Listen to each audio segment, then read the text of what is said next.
Hey, good morning. What do you say? It is Tuesday, January 28th. Great to see you this morning and welcome. Welcome here to the Bill Press Show, coming to you live coast to coast on Free Speech TV, of course, on the Dish Network and DirecTV, and on TawkrTV, our video stream, youtube.com/TawkrTV. The one big event today in Washington, D.C., the State of the Union 2014. President Obama delivering that to a joint session of Congress and the House of Representatives this evening at 9 o'clock Eastern. He is expected to talk a lot about income inequality and to challenge Congress to do something about income inequality by raising the minimum wage, extending unemployment benefits, and also by agreeing to increase the debt ceiling so we can just pay our bills. And the president saying again he will not pay any ransom, pay any price, or do any quid pro quo for Congress in order to get that lifting of the debt ceiling. But in addition to challenging Congress, the president is also expected to say where Congress doesn't act, he will use his pen and his phone through executive orders to get done what he can. The big talk in Washington today is that the president will announce that he has signed an executive order requiring lifting the minimum wage, for those who work for federal contractors. He may do that either before the speech or right after the speech tonight. Meanwhile, Republicans are running away from Mike Huckabee's comments about birth control. When are Republican politicians ever going to stop talking about women's bodies? Didn't they learn anything from Todd Aiken? And Republicans also running away from Rand Paul's comments on Hillary and Bill Clinton. And Darrell Issa says that the president ought to fire James Clapper. Finally, something that I agree with Darrell Issa on. Oh, my God. Stay tuned. This is the Bill Press Show.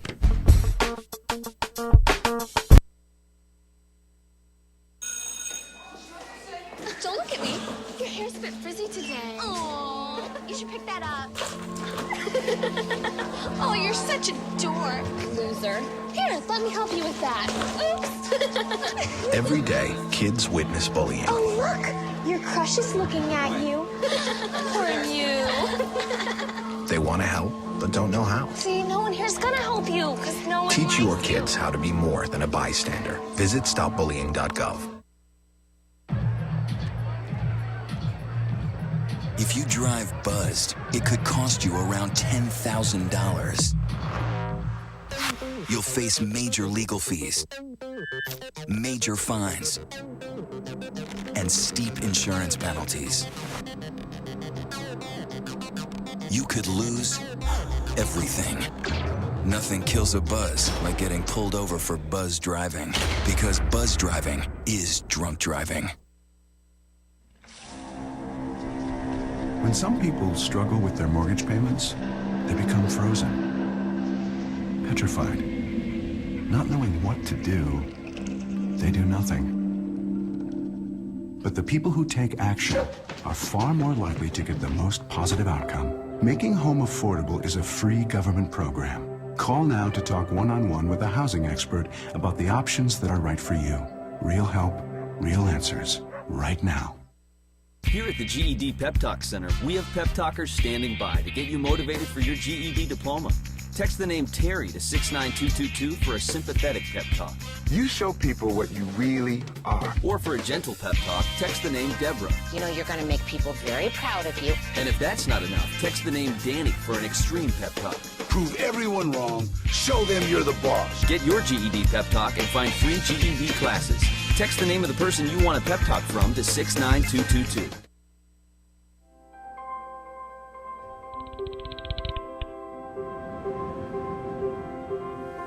Did you see the world differently?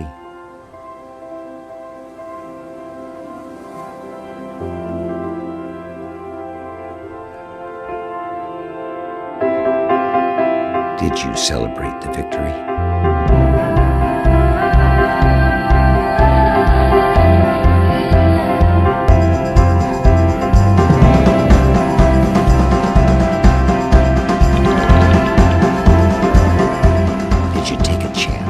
So today, I state clearly and with conviction America's commitment to seek the peace and security of a world without nuclear weapons. Did you stand up against our greatest threat?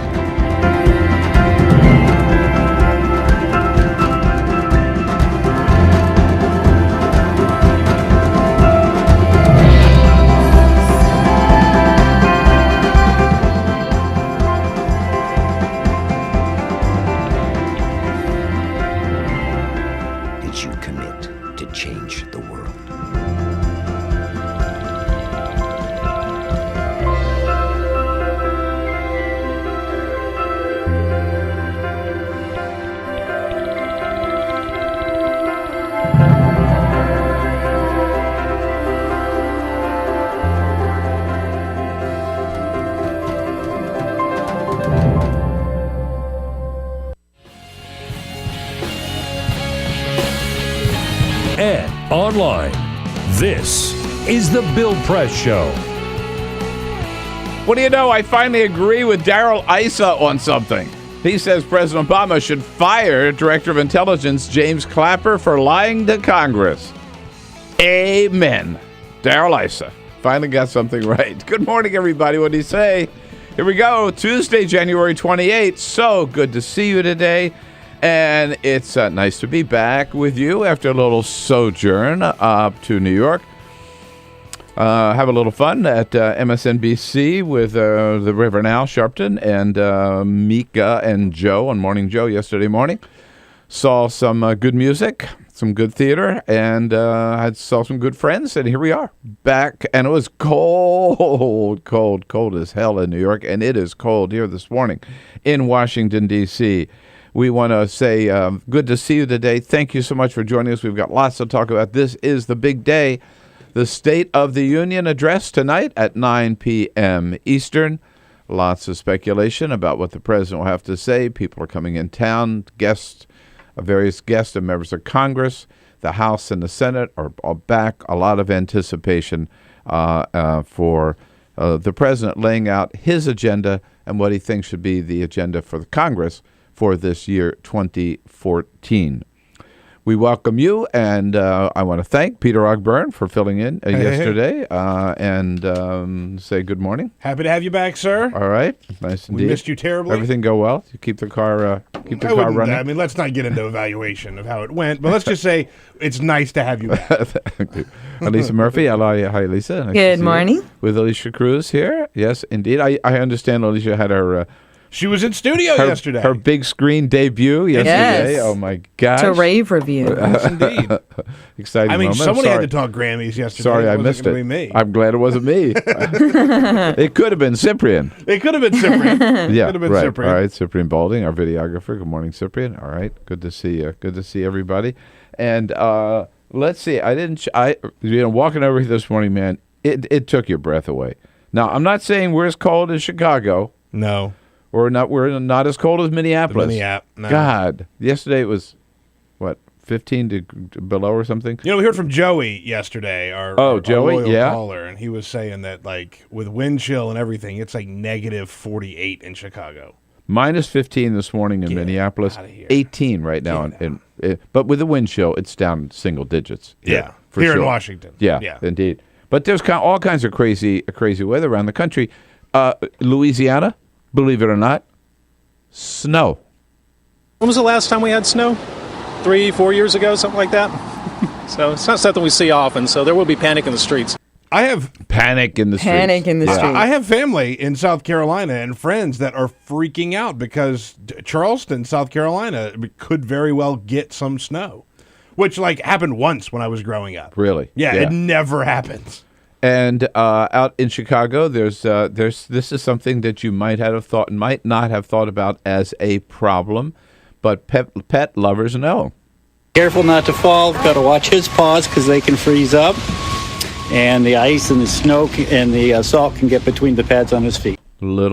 Little paws, huh? Freezing up. But they're walking. Sure. Yeah, They need their booties on if they're going to go outside. Let me tell you something. I see dogs with coats on. I've never seen a dog with boots on. My grandmother made boots for their little Maltipoo, and they're adorable. I'll bet. My dog. Can he put them on by himself? That's the question. Yeah, he can't tie the laces. Other than that, it's a real problem. My dog Weebay, he loves to play in the snow. We don't have boots on him. No. But you can see that. I can understand why. Yeah. Someone would do that. But. So and I have to tell you, last night after I got back from New York, I was Carol and I had dinner with Congressman Keith Ellison. Hey. And his guest tonight for the State of the Union is the new dynamic mayor of Minneapolis, Betsy Hodges. Just was sworn in the 2nd of January. And she was talking about how cold it was in Minneapolis yesterday. We've had 4 days in below zero temperatures, which is colder than average, but we are a people who know how to handle the cold and have prepared for it well over time. They do. They do indeed, but it was minus 15 there. It is this morning, and it was yesterday. There's not a whole lot of preparation you could do for minus 15. That is cold. And they did close the schools because for kids to be outside, you can get frostbite in just maybe 5 minutes if you're exposed to that out there. Yeah. Waiting for the school so bus. indeed, stay warm. Take every precaution wherever you happen to be, and just bundle up. And that's the thing I found is these days, you have to wear a hat, and it doesn't matter what the hat looks like. I saw some of the funniest, ugliest hats in New York. Those are just the ones you were wearing. But people didn't give a damn. They didn't. First of all, no matter how weird it looks, you put it on your head, you don't see it, right? That's a good point. So you don't know how goofy you look. That's a good point. Honestly, God, I almost burst out laughing sometimes seeing women with some of these hats they had on, but they didn't give a damn. No. They were warm, and that's all. That's all that matters. And so that's what I'm saying to you. Doesn't matter what you look like. Bundle up. Be safe. Put fashion aside. Right. Speaking of fashion, Arthur Delaney and Igor Volsky will be here this morning, as always, on a big Tuesday morning. And Peter Fenn will be here a little bit later as a friend of Bill for our third hour together this morning. And my God, when are Republicans just going to learn to shut up about some items? Rand Paul, the latest, to stick his foot in his mouth. But first... This is the Full Court Press. Breaking news. This is just being reported news by CNN tonight. As we just talked about, is the State of the Union address. President Obama will announce that he is going to use an executive order to raise the minimum wage for new federal contract workers during his speech tonight. I heard that rumor last night from Keith Ellison. CNN has confirmed it. that he is going to be talking about that. The executive action will increase the federal minimum wage to $10.10 for new federal contractors. That is a very bold thing to do, and that's a great thing to do, and hopefully Congress will see and follow his example. Yep.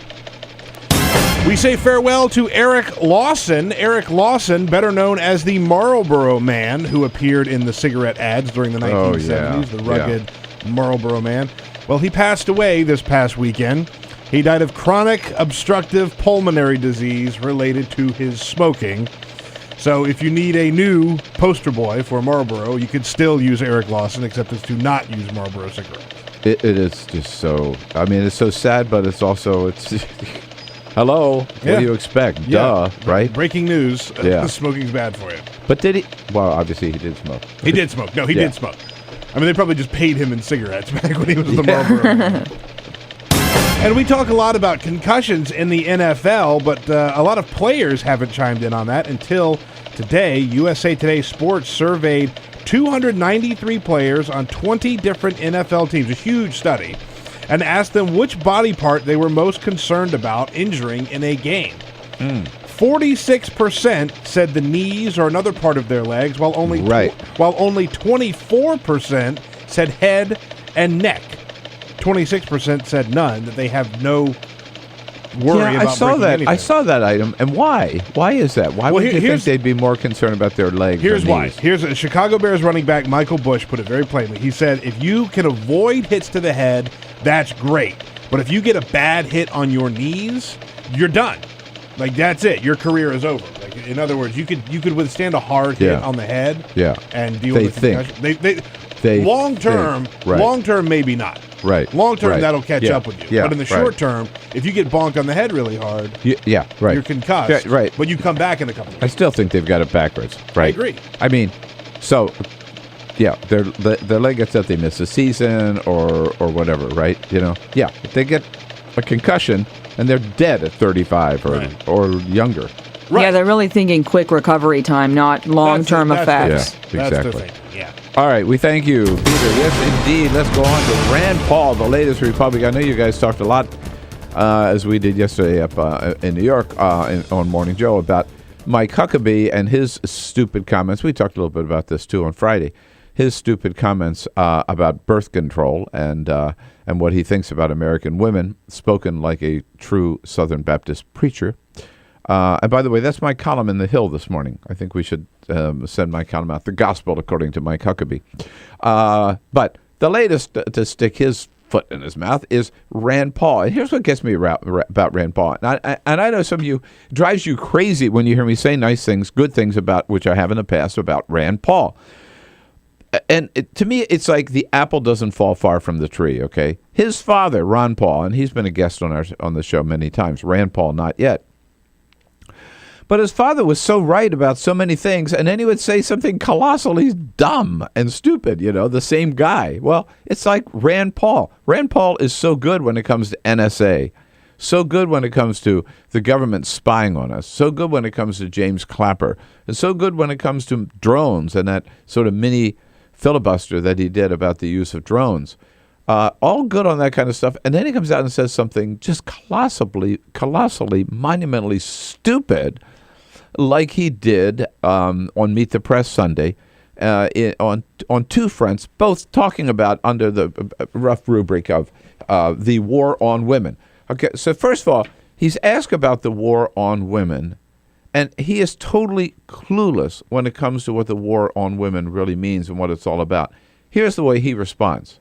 This whole sort of war on women thing, I'm scratching my head because if there was a war on women, I think they won. The women in my family are incredibly successful. I have a niece at Cornell Vet School, and 85% of the young people there are women. In law school, 60% are women. In med school, 55%. My younger sister's an OBGYN with 6 kids and doing great. I don't see so much that women are downtrodden. I see women rising up and doing great things. And in fact, I worry about our young men sometimes because I think the women are really out competing the men in our world. Right? That's not it. That's not it. What the war on women is all about. That's sort of like saying, hey, Dianne Feinstein's in the United States Senate. There's no war on women. Look how well she's doing. Right. Aha, yeah, right. My niece graduated from Harvard Law School.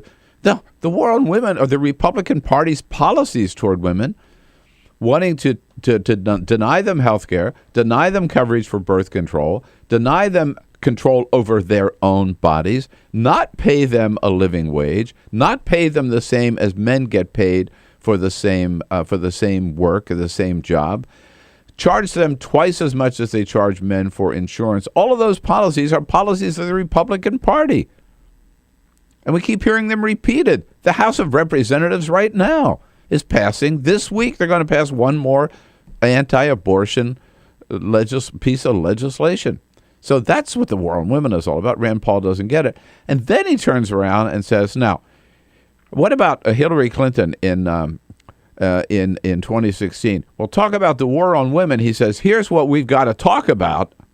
Is it something that Hillary Clinton should be judged on if she were a candidate in 2016? Yeah, no, I'm not saying that. This was with regard to the Clintons, and sometimes it's hard to separate one from the other. Let me just interrupt there. No, let's start with where he talks, the first one, about Bill Clinton's predatory behavior. Well, the Democrats, one of their big issues is they've concocted and says Republicans are committing a war on women. One of the workplace laws and rules that I think are good is that bosses shouldn't prey on young interns in their office. And I think really the media seems to have given President Clinton a pass on this. He took advantage of a girl that was 20 years old and an intern in his office. There is no excuse for that. That's amazing. It is. First of all, she happened. I'm not defending Bill Clinton's actions. She was 22 and 23 when this happened. She was a consenting adult. But, I mean, my point is, the fact that Bill Clinton did that, as wrong as it was, doesn't mean, again, that the Democrats are responsible for the war on women. If you want to go there, how about talk about Newt Gingrich and David Vitter and Henry Hyde and all those other Republicans, right, who were preying on women? That's totally beside the point.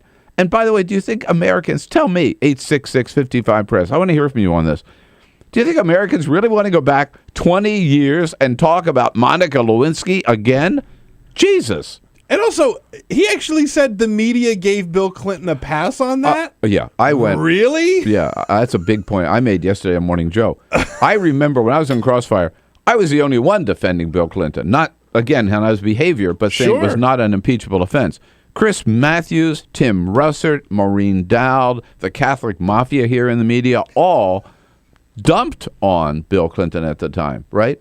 Yeah, and a lot of they were nonstop. Joe Lieberman got up on the floor and said he ought to resign, right? Yeah. I mean, the media did They not hardly gave him a hardly pass. gave Bill Clinton a pass. So I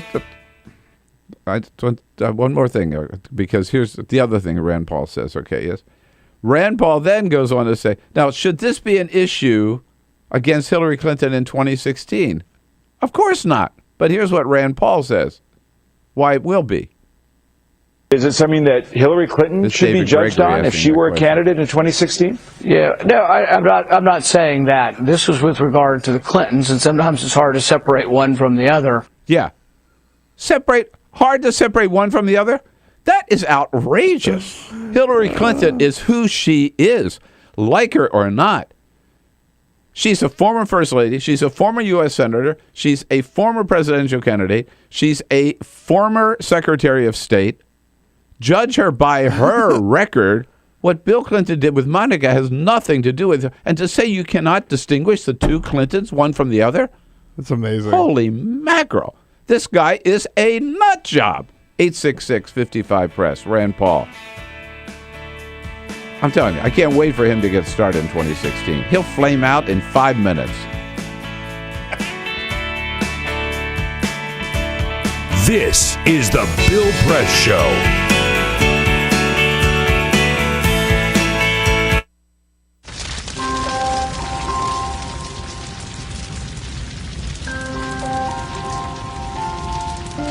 A single ember that escapes from a wildfire can travel more than a mile.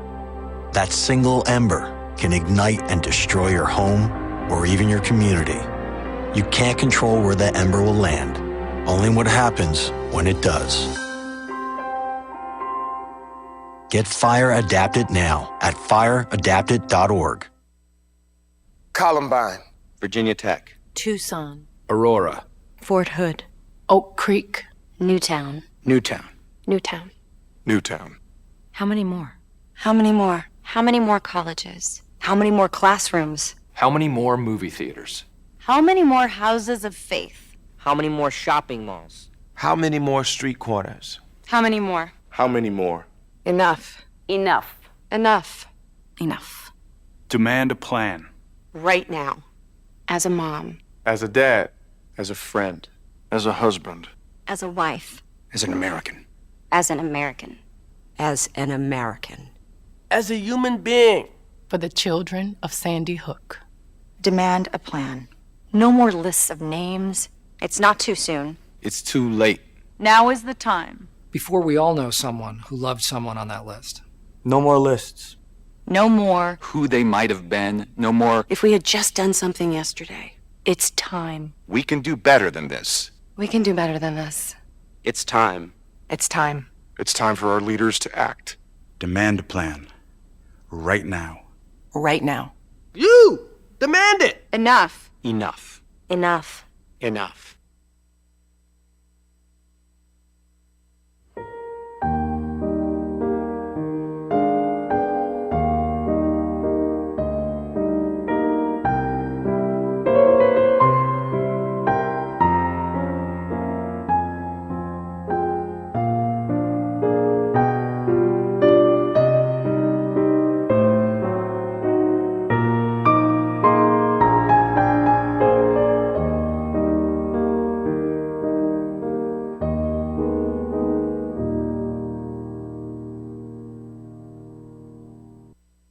None of us would want to be told we can't marry the person we love. As Americans, we believe in freedom. That's what I fought for as a Marine, and that's what we believe in as Republicans. Freedom means freedom for everyone. I didn't used to understand the importance of same-sex marriage, but after learning my brother was gay, I wanted the same rights for him. He was the best man at my wedding, and I want to be the best man at his. It's only fair that Calvin should have the freedom to marry the person he loves, too. It's time for marriage.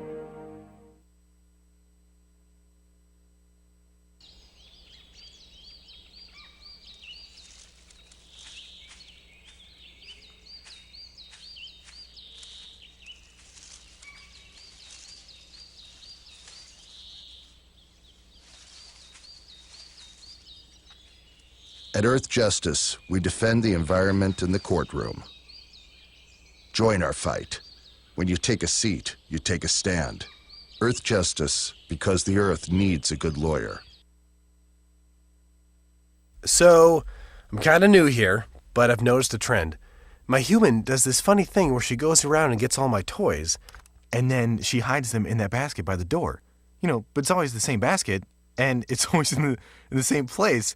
And then she acts so surprised when I find them, but, you know, she's putting them in the same basket. Again.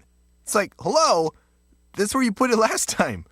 You were the worst at hide and go seek.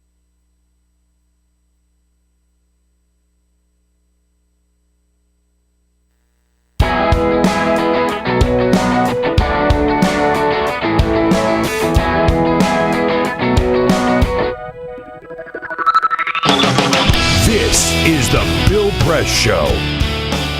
All right, here we go, 26 minutes after the hour, Tuesday morning. Rand Paul says, here's how we're going to run against Hillary Clinton in 2016. We're going to bring Monica Lewinsky back. Yeah, we're going to debate that whole thing again and blame Hillary for it. Terry's calling from Holton, Indiana. Hey, Terry, do you think this will work? No. I think it's kind of laughable. He talks about how well his women and his family are doing. They all come from money. And as long as the war on women continue with the unequal pay, then women aren't going to get to the point where they can do these things. Yeah, and it's great to see so many women in the United States Senate today, so many women CEOs today, the new CEO of GM and everything.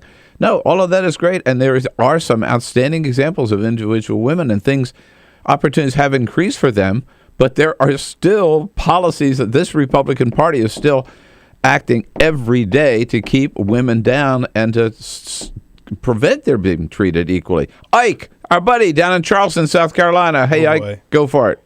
It's the end of the world as we know it. It's Snowmageddon 2014. How are you holding up? Uh-oh, watch out. These people are so freaked out, it's not even funny. On the women issue, just all you got to do is look at Texas.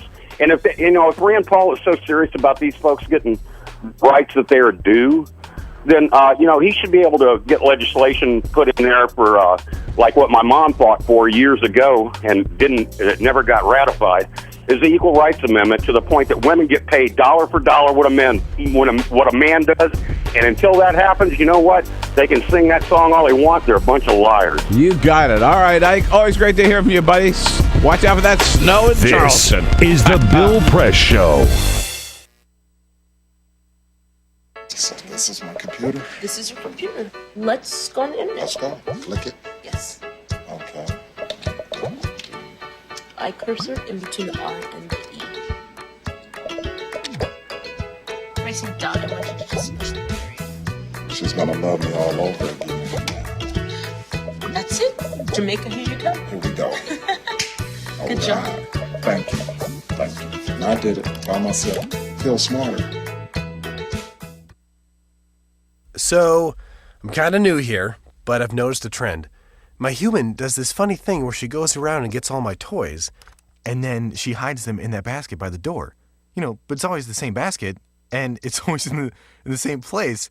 And then she acts so surprised when I find them, but, she's putting them in the same basket. Again. It's like, hello? That's where you put it last time. You were the worst at hide and go seek.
So, same time next week? Well, of course. Put away a few bucks, feel like $1 million. For free tips to help you save, go to Feed the Pig.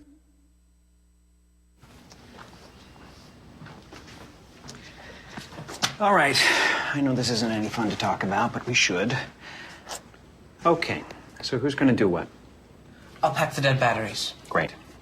I'll only put what I don't need into a duffel bag. Perfect. That's totally unhelpful. No problem. Meanwhile, I will try to comfort everyone by speaking in a calm voice. And I'll try to get the generator going without any gas. Oh, let's not forget the cell phones, which probably won't work. Right. And who is going to handle supplies? I can forget to do a list for us. Thanks, pal. Well, I think we couldn't be any less prepared. I'm proud of you guys.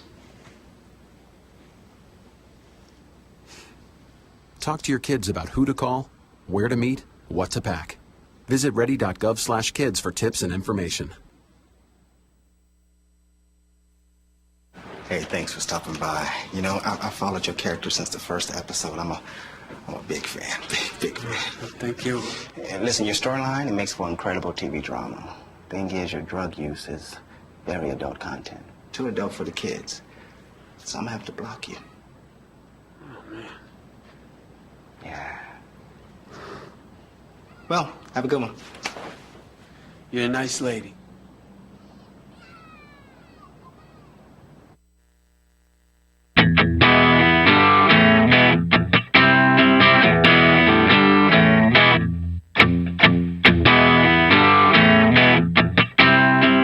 On your radio, on TV, and online. This is The Bill Press Show. Hey, here we go. 33 minutes after the hour. It's Tuesday morning, January 28th. And you know what it's like every Tuesday morning at this time. We are very pleased to welcome into the studio Arthur Delaney from Huffington Post. Good morning. What? Where the hell's Arthur? What? No. What? There's his chair. This chair is empty. I'm a disembodied voice. There. Oh no. Arthur Delaney. Sophia's got a shot of just the empty chair.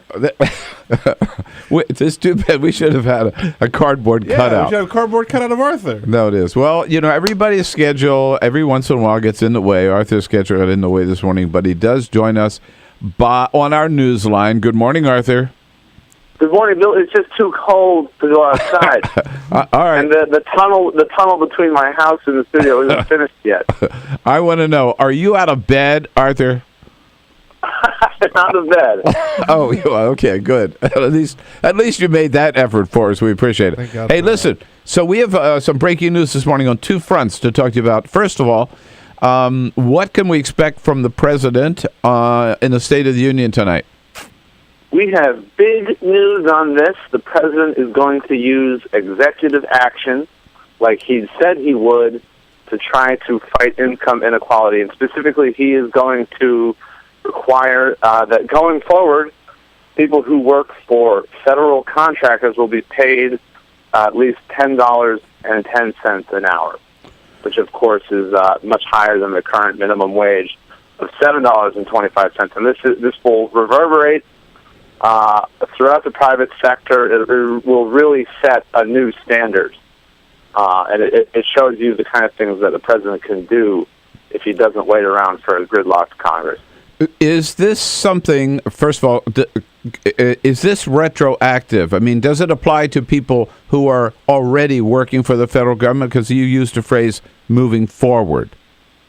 No, it is not retroactive. So there are as many as 2 million people who indirectly work for the federal government doing things like serving food in restaurants and government buildings or sweeping the floors at night, who make below a living wage, and none of them will immediately see the benefit of this. This will be for contracts after the effective date of the order, which is later this year.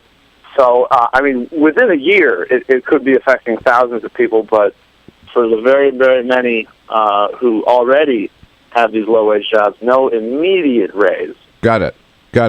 And do we know, has the president already signed this order, or is he going to do it like during the speech, or is he going to do it right after the speech? Is there going to be some kind of media event where he will do this?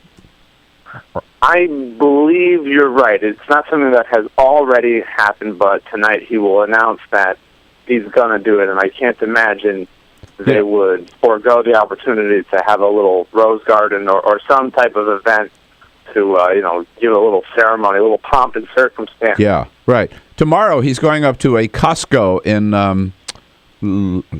Lanham, Maryland. Is that what it's called? Yeah, Lanham, I think it is, Maryland, right up the road.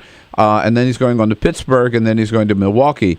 I mean, it may be tomorrow at one of those venues that he signs this. We'll see. I didn't think the White House had announced yet. But the other question about this is, and you alluded to this a little bit. So this could at least maybe spur Congress to do something for the rest of the country, right? Of people who are working in the private sector. It could. I mean, it will certainly reverberate in the minds of CEOs who are, in charge of large companies with low-paid workforces. Right. What effect it has on Congress is not immediately clear. Some Republicans will definitely be flipping out. Mm-hmm. On the other hand, Republicans have historically not had too much problem raising the minimum wage, and in their efforts to rebrand, some have suggested that this is something they might be willing to support. broadly. So what the president does will certainly be stirring the pot at the very least. Yeah, I would hope that the Republicans would just see I don't think they're really gaining anything by opposing this. They did it under George W. Bush. They did it under Ronald Reagan. They've done it under every president, Democrat and Republican. So they might as well do it this time. Now, in terms of the breaking news on the other front, late last night it was announced that the House and Senate conferees have come together on a farm bill. Is that true? And what does it mean particularly for the part of the farm bill that we've talked often about, food stamps? Yeah, they reached a deal. So the House Republicans wanted a 5% cut to food stamps, which would be $40 billion over 10 years. Yeah. And Senate Democrats wanted like a tenth of that. And the Farm Bill Conference Committee report that has just been released is really more in the direction Senate Democrats wanted to go, with about an $8 billion cut over 10 years. And so that means we will not see the 4 million people being thrown off the program next year. That would have been the case if the House Republicans had gotten their way. So that's, $8 billion is still a lot of money out of the food stamp program, but compared to what House Republicans, wanted to do, this is really a victory in some respects, at any rate. Correct? Oh yeah, $8 billion. That's like 1 or 2% of food stamp spending over a 10-year window. There are other things about this that should be heartening to Democrats. They dropped the drug testing thing. Oh, they did. Republicans had put in there. And, Trey Radel got so much attention for having voted for the bill that included that before he was then busted for cocaine possession. They also dropped this thing David Vitter had put in there, which would have banned ex-cons from the program, even if they'd already served their time. They left it in there, but they said you're not banned if you're in compliance with whatever your sentence was. And that, of course, was the gripe. Why are you going to kick people off this program if they already paid their debt to society? Mm-hmm. Mm-hmm. Yeah. So basically, what's coming out from this conference committee is favorable to Democrats. Yeah, seems like it. It does. It does. And now, so this is the report of the conference committee that still has to be approved by both the House and the Senate, correct? That's right. And but it has bipartisan support. A conference committee, that's the nature of the conference committee, is members of both parties, correct? I don't see how it's just a matter of, like with many things, John Boehner bringing it to the floor, and I don't see how it would have any trouble getting through the House, as long as he's willing to let it pass with Democratic support. And when you're talking about a landmark 5-year bill, I don't think it's worth it to the Speaker to play around and keep it from a vote, because it has so many other things in it that are important to the agriculture industry and their lobbyists. It's a really broad piece of legislation, and Democrats will definitely be willing to vote for it. And the Speaker has said that he wants to. He thinks there should be a farm bill. He's without getting into details, but he wants to see a farm bill enacted this year. So that's good news on that front, and good news on the minimum wage front.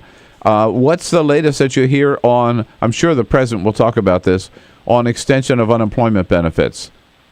Any hope there at all? Well, yeah, I think President Obama will probably mention it and say Congress ought to reauthorize these benefits that expired for more than 1 million people last month. And a bunch of Democrats have actually invited people who lost their benefits to be their guests at the speech tonight, and I interviewed a couple of those laid-off workers yesterday.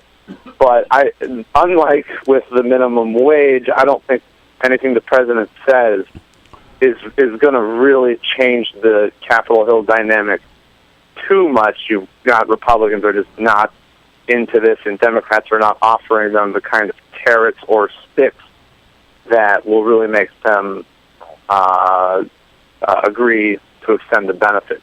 You would only see that happen if Democrats conceded something pretty valuable, it seems. Yeah.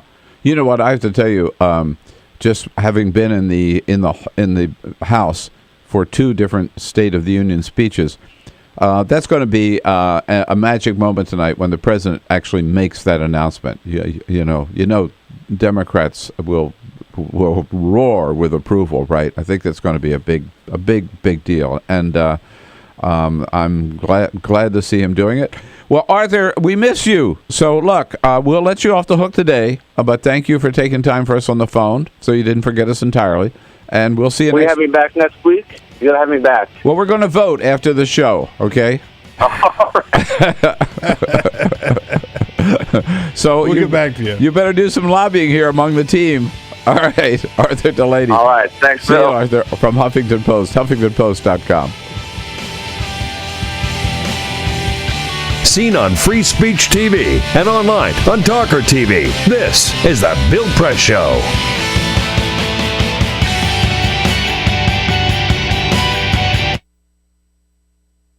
It is possible to read the history of this country as one long struggle to extend the liberties established in our Constitution to everyone in America. In other words, who, according to our laws and culture, gets to be considered a person? The law creates legal personhood, and movements create law and change culture. So, how have the courts passed laws to shape our culture? That history goes way back before Citizens United. 1819, Dartmouth College versus Woodward, Supreme Court case, turned a corporate charter from a government-granted charter to a contract. This ruling gave corporations standing within the Constitution. 1886, Santa Clara County versus Southern Pacific Railroad. Though the court did not rule on corporate personhood, the decision was subsequently cited as a precedent to hold that a private corporation is entitled to the same 14th Amendment rights of due process and equal protection as human beings. This makes it impossible for us to make laws that treat local businesses any differently than giant multinational corporations, even if their business practices are deemed to be harmful to workers, the environment and communities, or if they have a history of violating the law. Hale versus Henkel, 1906. The court granted corporations the Fourth Amendment search and seizure protection. Dodge versus Ford Motor Company, 1919. The Michigan Supreme Court says the business corporation is organized and carried on primarily for the profit of the stockholders. Stockholder primacy is established. The purpose of the corporation, according to the court, is no longer to serve the public good, as it had been. It is now to maximize profit for shareholders above all else. Pennsylvania Coal Company versus Mahon, 1922. Corporations get the Fifth Amendment takings clause, meaning if you pass a regulation that impacts a corporation's ability to make a profit, that is deemed a taking, and they can sue for the right to future profits lost.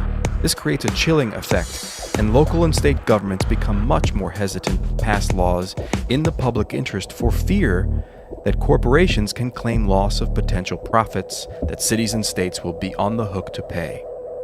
Buckley versus Vallejo, 1976. The Supreme Court rules that spending money to influence elections is protected under the First Amendment, in effect saying that money is speech. Citizens United versus Federal Election Commission, 2010. Today, the Supreme Court of Chief Justice John Roberts declared that because of the alchemy of its 19th century predecessors in deciding that corporations had all the rights of people, any restrictions on how these corporate beings spend their money on political advertising are unconstitutional. The court's ruling threatens to undermine the integrity of elected institutions across the nation. It's a rejection of the common sense of the American people.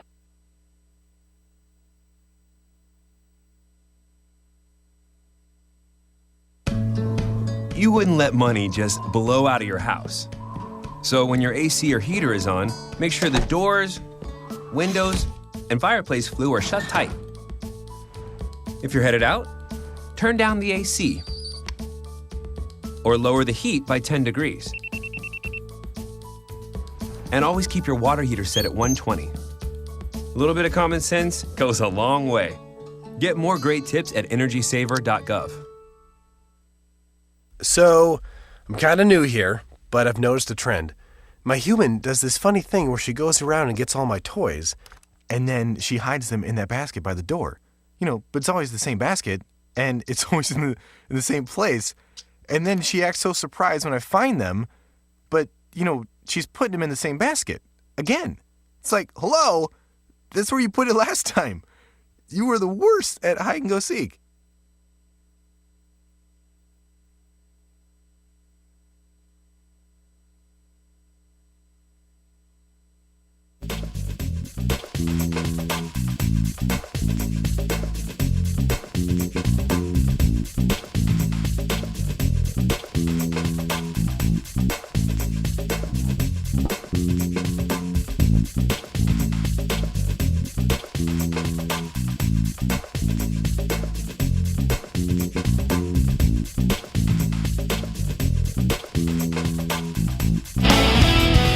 Twelve minutes now before the top of the hour here. Tuesday morning, we talked a little bit earlier, started off talking about Rand Paul and his comment saying, hey, there's no war on women. My sister's an GYN doc. So how can there be a war on women?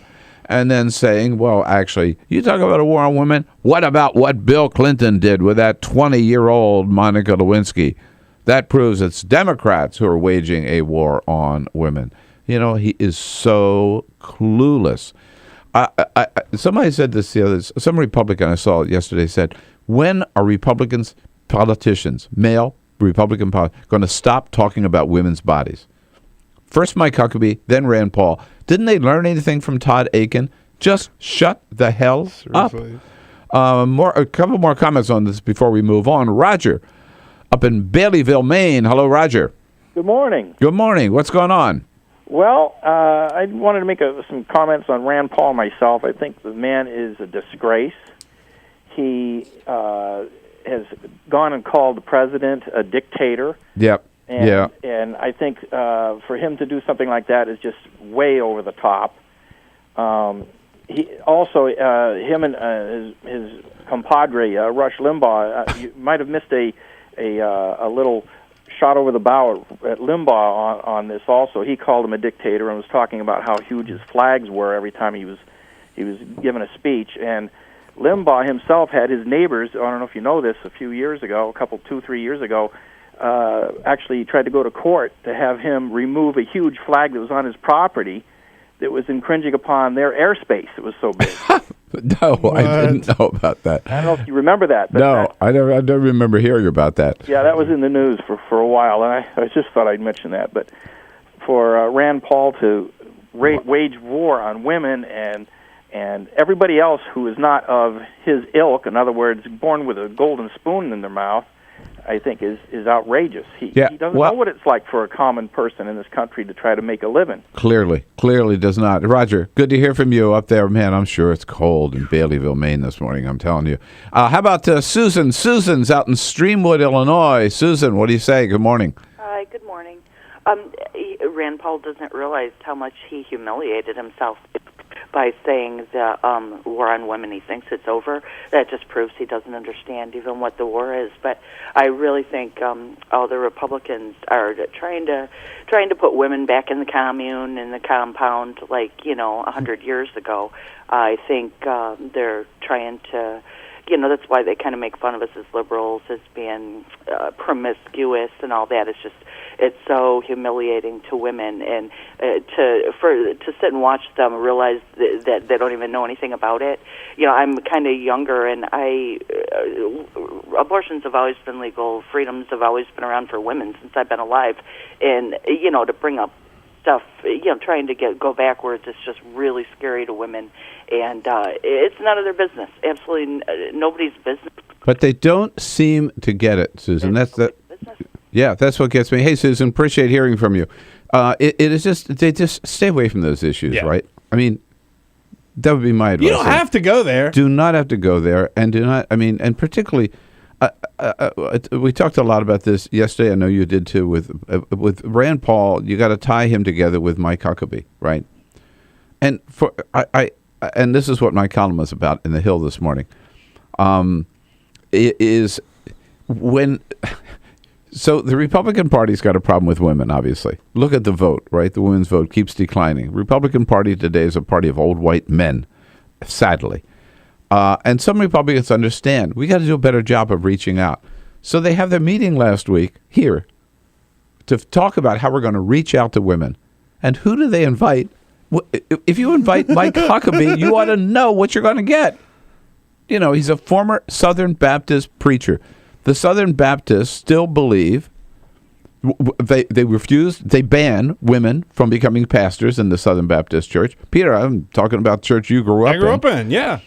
And they still have this policy that they adopted about 4 years ago now, maybe a little more, where the role of women, they say, is to obey, to graciously submit. I know the word. Submit is graciously the big word. Submit to the leadership of your husband. That's the woman's role. Note the word graciously. So women, you not only have to put up with anything he says or wants or orders you to do, right. You have to do it graciously. Smile on your face. But don't worry, because Uncle Sugar will be there every month with your supply of pills. And you invite him to give the Republican Party address on how we're going to appeal to women. They are so clueless. It is sad. Oh man, we're off to a good start here on a Tuesday morning. We'll be right back. This is the Bill Press Show.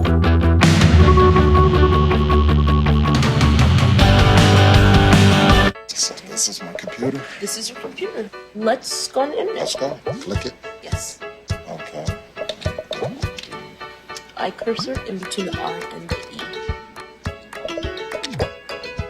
Racing dot, I want you to just push the period. She's gonna love me all over again. That's it. Jamaica, here you go. Here we go. Good job. Thank you. And I did it by myself. Feel smarter. So, I'm kind of new here, but I've noticed a trend. My human does this funny thing where she goes around and gets all my toys, and then she hides them in that basket by the door. You know, but it's always the same basket, and it's always in the same place. And then she acts so surprised when I find them, but, you know, she's putting them in the same basket. Again. It's like, hello? That's where you put it last time. You were the worst at hide and go seek.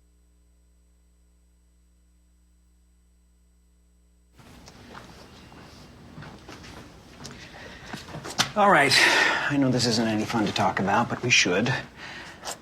Okay. So who's going to do what? I'll pack the dead batteries. Great.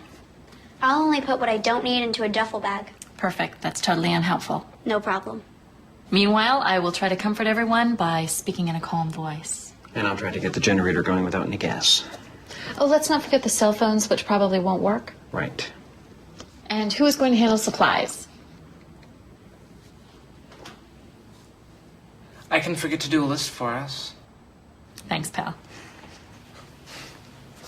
Well, I think we couldn't be any less prepared. I'm proud of you guys. Talk to your kids about who to call, where to meet, what to pack. Visit ready.gov/kids for tips and information. Hey, thanks for stopping by. You know, I followed your character since the first episode. I'm a big fan. Big fan. Thank you. And listen, your storyline, it makes for incredible TV drama. Thing is, your drug use is very adult content. Too adult for the kids. So I'm gonna have to block you. Oh, man. Yeah. Well, have a good one. You're a nice lady.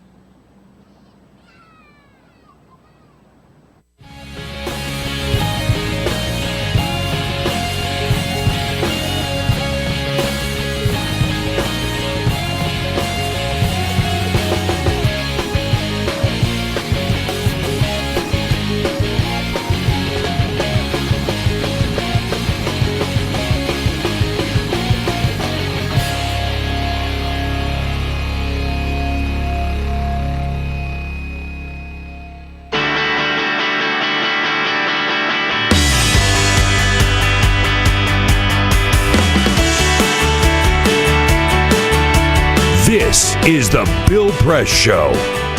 Okay, Arthur Delaney. That was a half an hour ago. Igor Volsky coming up at the top of the next hour here.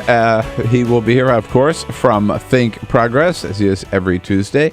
Peter, what else is going on? The Winter Olympics in Sochi kick off in about a week, roughly a week. Well, good news if you were worried about any gay people in the city of Sochi. Their mayor, Anatoly Pakhamov, made comments to the BBC television program Panorama the other day, saying that homosexuality is not accepted in Sochi, and said, quote, "We do not have them in our city." How big's the population of Sochi? It's not very big. I don't know. Well, if it's even 10 people, there's at least one gay person there. No, is that right? He said there are no gay people living in Sochi. I also read a story that there are 2 gay bars in Sochi. Is that right? I guess nobody ever goes there, right? I guess not. It's too crowded. Maybe the mayor ought to go there. This is the Bill Press Show. You wouldn't let money just blow out of your house. So when your AC or heater is on, make sure the doors, windows, and fireplace flue are shut tight. If you're headed out, turn down the AC. Or lower the heat by 10 degrees. And always keep your water heater set at 120. A little bit of common sense goes a long way. Get more great tips at energysaver.gov. So, I'm kind of new here, but I've noticed a trend. My human does this funny thing where she goes around and gets all my toys, and then she hides them in that basket by the door. You know, but it's always the same basket, and it's always in the same place. And then she acts so surprised when I find them, but, you know, she's putting them in the same basket. Again. It's like, hello? That's where you put it last time. You were the worst at hide and go seek.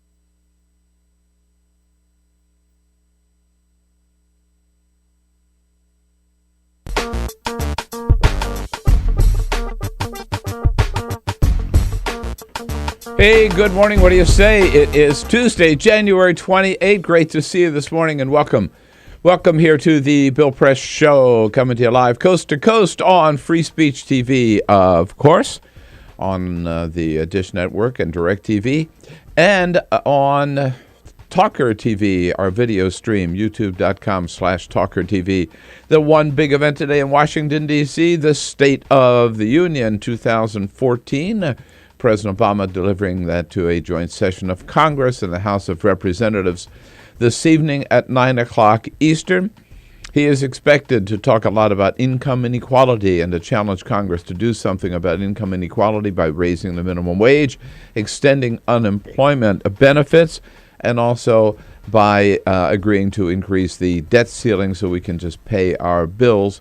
And the president saying again he will not pay any ransom, pay any price, or do any quid pro quo for Congress in order to get that lifting of the debt ceiling. But in addition to challenging Congress, the president is also expected to say where Congress doesn't act, he will use his pen and his phone through executive orders to get done what he can. The big talk in Washington today is that the president will announce that he has signed an executive order requiring lifting the minimum wage, for those who work for federal contractors. He may do that either before the speech or right after the speech tonight.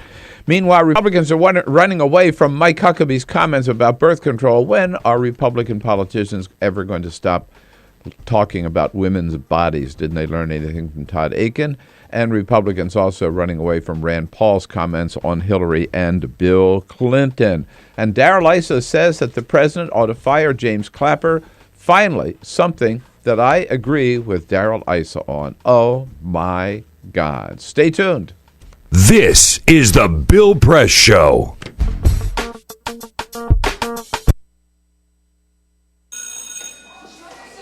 Don't look at me. Your hair's a bit frizzy today. Oh, you should pick that up. Oh, you're such a dork. Loser. Here, let me help you with that. Oops. Every day, kids witness bullying. Oh, look. Your crush is looking at you. Poor you.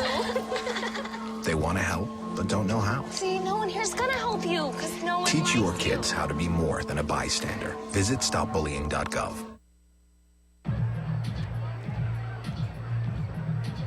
drive buzzed, it could cost you around $10,000.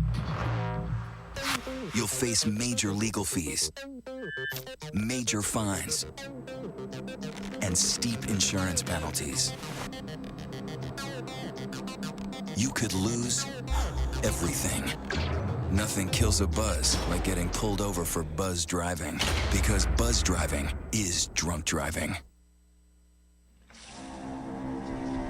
When some people struggle with their mortgage payments, they become frozen, petrified. Not knowing what to do, they do nothing. But the people who take action are far more likely to get the most positive outcome. Making home affordable is a free government program. Call now to talk one-on-one with a housing expert about the options that are right for you. Real help, real answers, right now.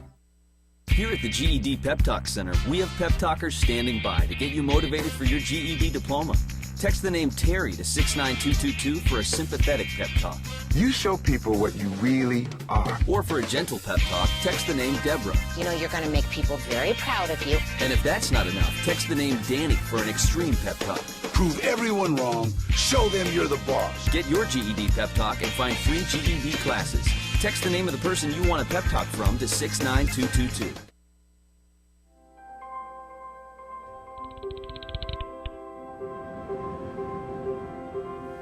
Did you see the world differently?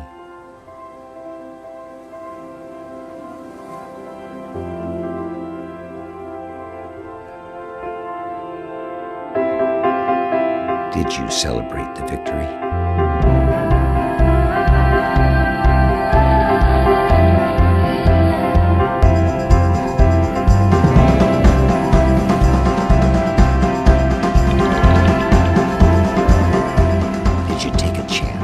So today, I state clearly and with conviction America's commitment to seek the peace and security of a world without nuclear weapons. Did you stand up against our greatest threat?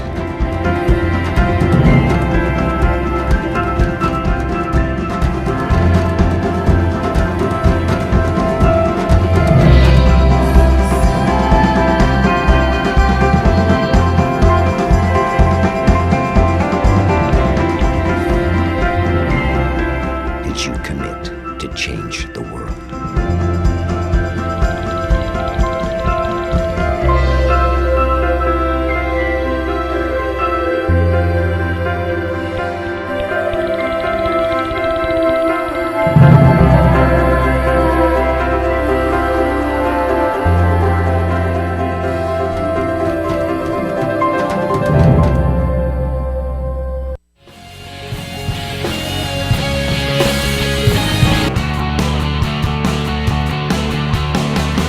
Broadcasting around the nation, on your radio, on your TV, and online. This is The Bill Press Show. Darrell Issa says that President Obama should fire Director of Intelligence James Clapper for lying to Congress. Guess what? For once, Darrell Issa is right. Hey, good morning, everybody. Tuesday, January 28, 2014. So good to see you today. It's the Bill Press Show, coming to you live coast to coast on your local progressive talk radio station. Coming to you live also on Free Speech TV and on our video stream at TawkrTV.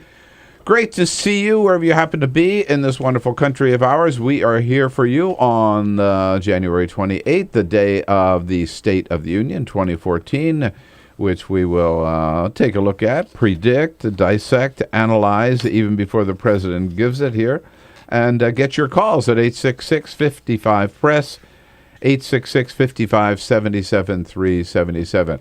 Great to see you today, and you will be happy to see here on his regular Tuesday. He owns this part of the show every Tuesday. Igor Volsky, managing editor of Think Progress. Hello, Igor. Good morning. Happy to be here on State of the Union preview. Why aren't you in Sochi? No gays allowed. Oh, well, there are no gay people. And there are no, right. Yeah, so, you know, right. Yeah. What am I going to do there? Are Russians going back to Sochi? Is there a movement? Not that I've heard about.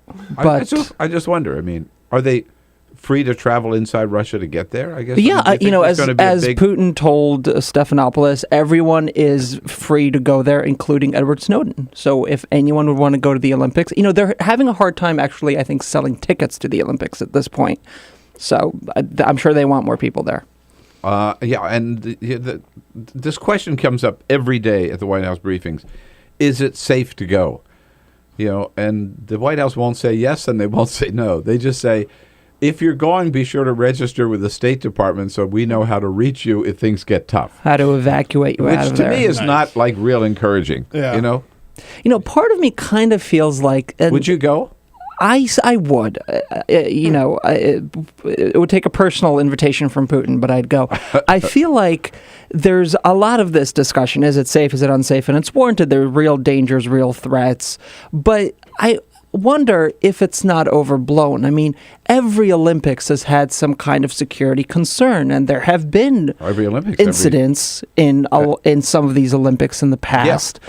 And so I just wonder, there's an easy villain in this story. His name is Putin, and then there are the separatists who are familiar to us in the sense that they do this kind of terror that we know about and that has sprung up around the world. And so it's a real. I'm not questioning that it's not a real threat. I just wonder, is it overhyped, and is there this danger that this cloud of fear is gonna kind of hang around this Olympics and really take away from some of the athletes? Every Olympics that I can recall, there have been increasingly expressed worries about security, and I guess Russia just has that extra edge because of Chechnya and some of the problems that we have seen.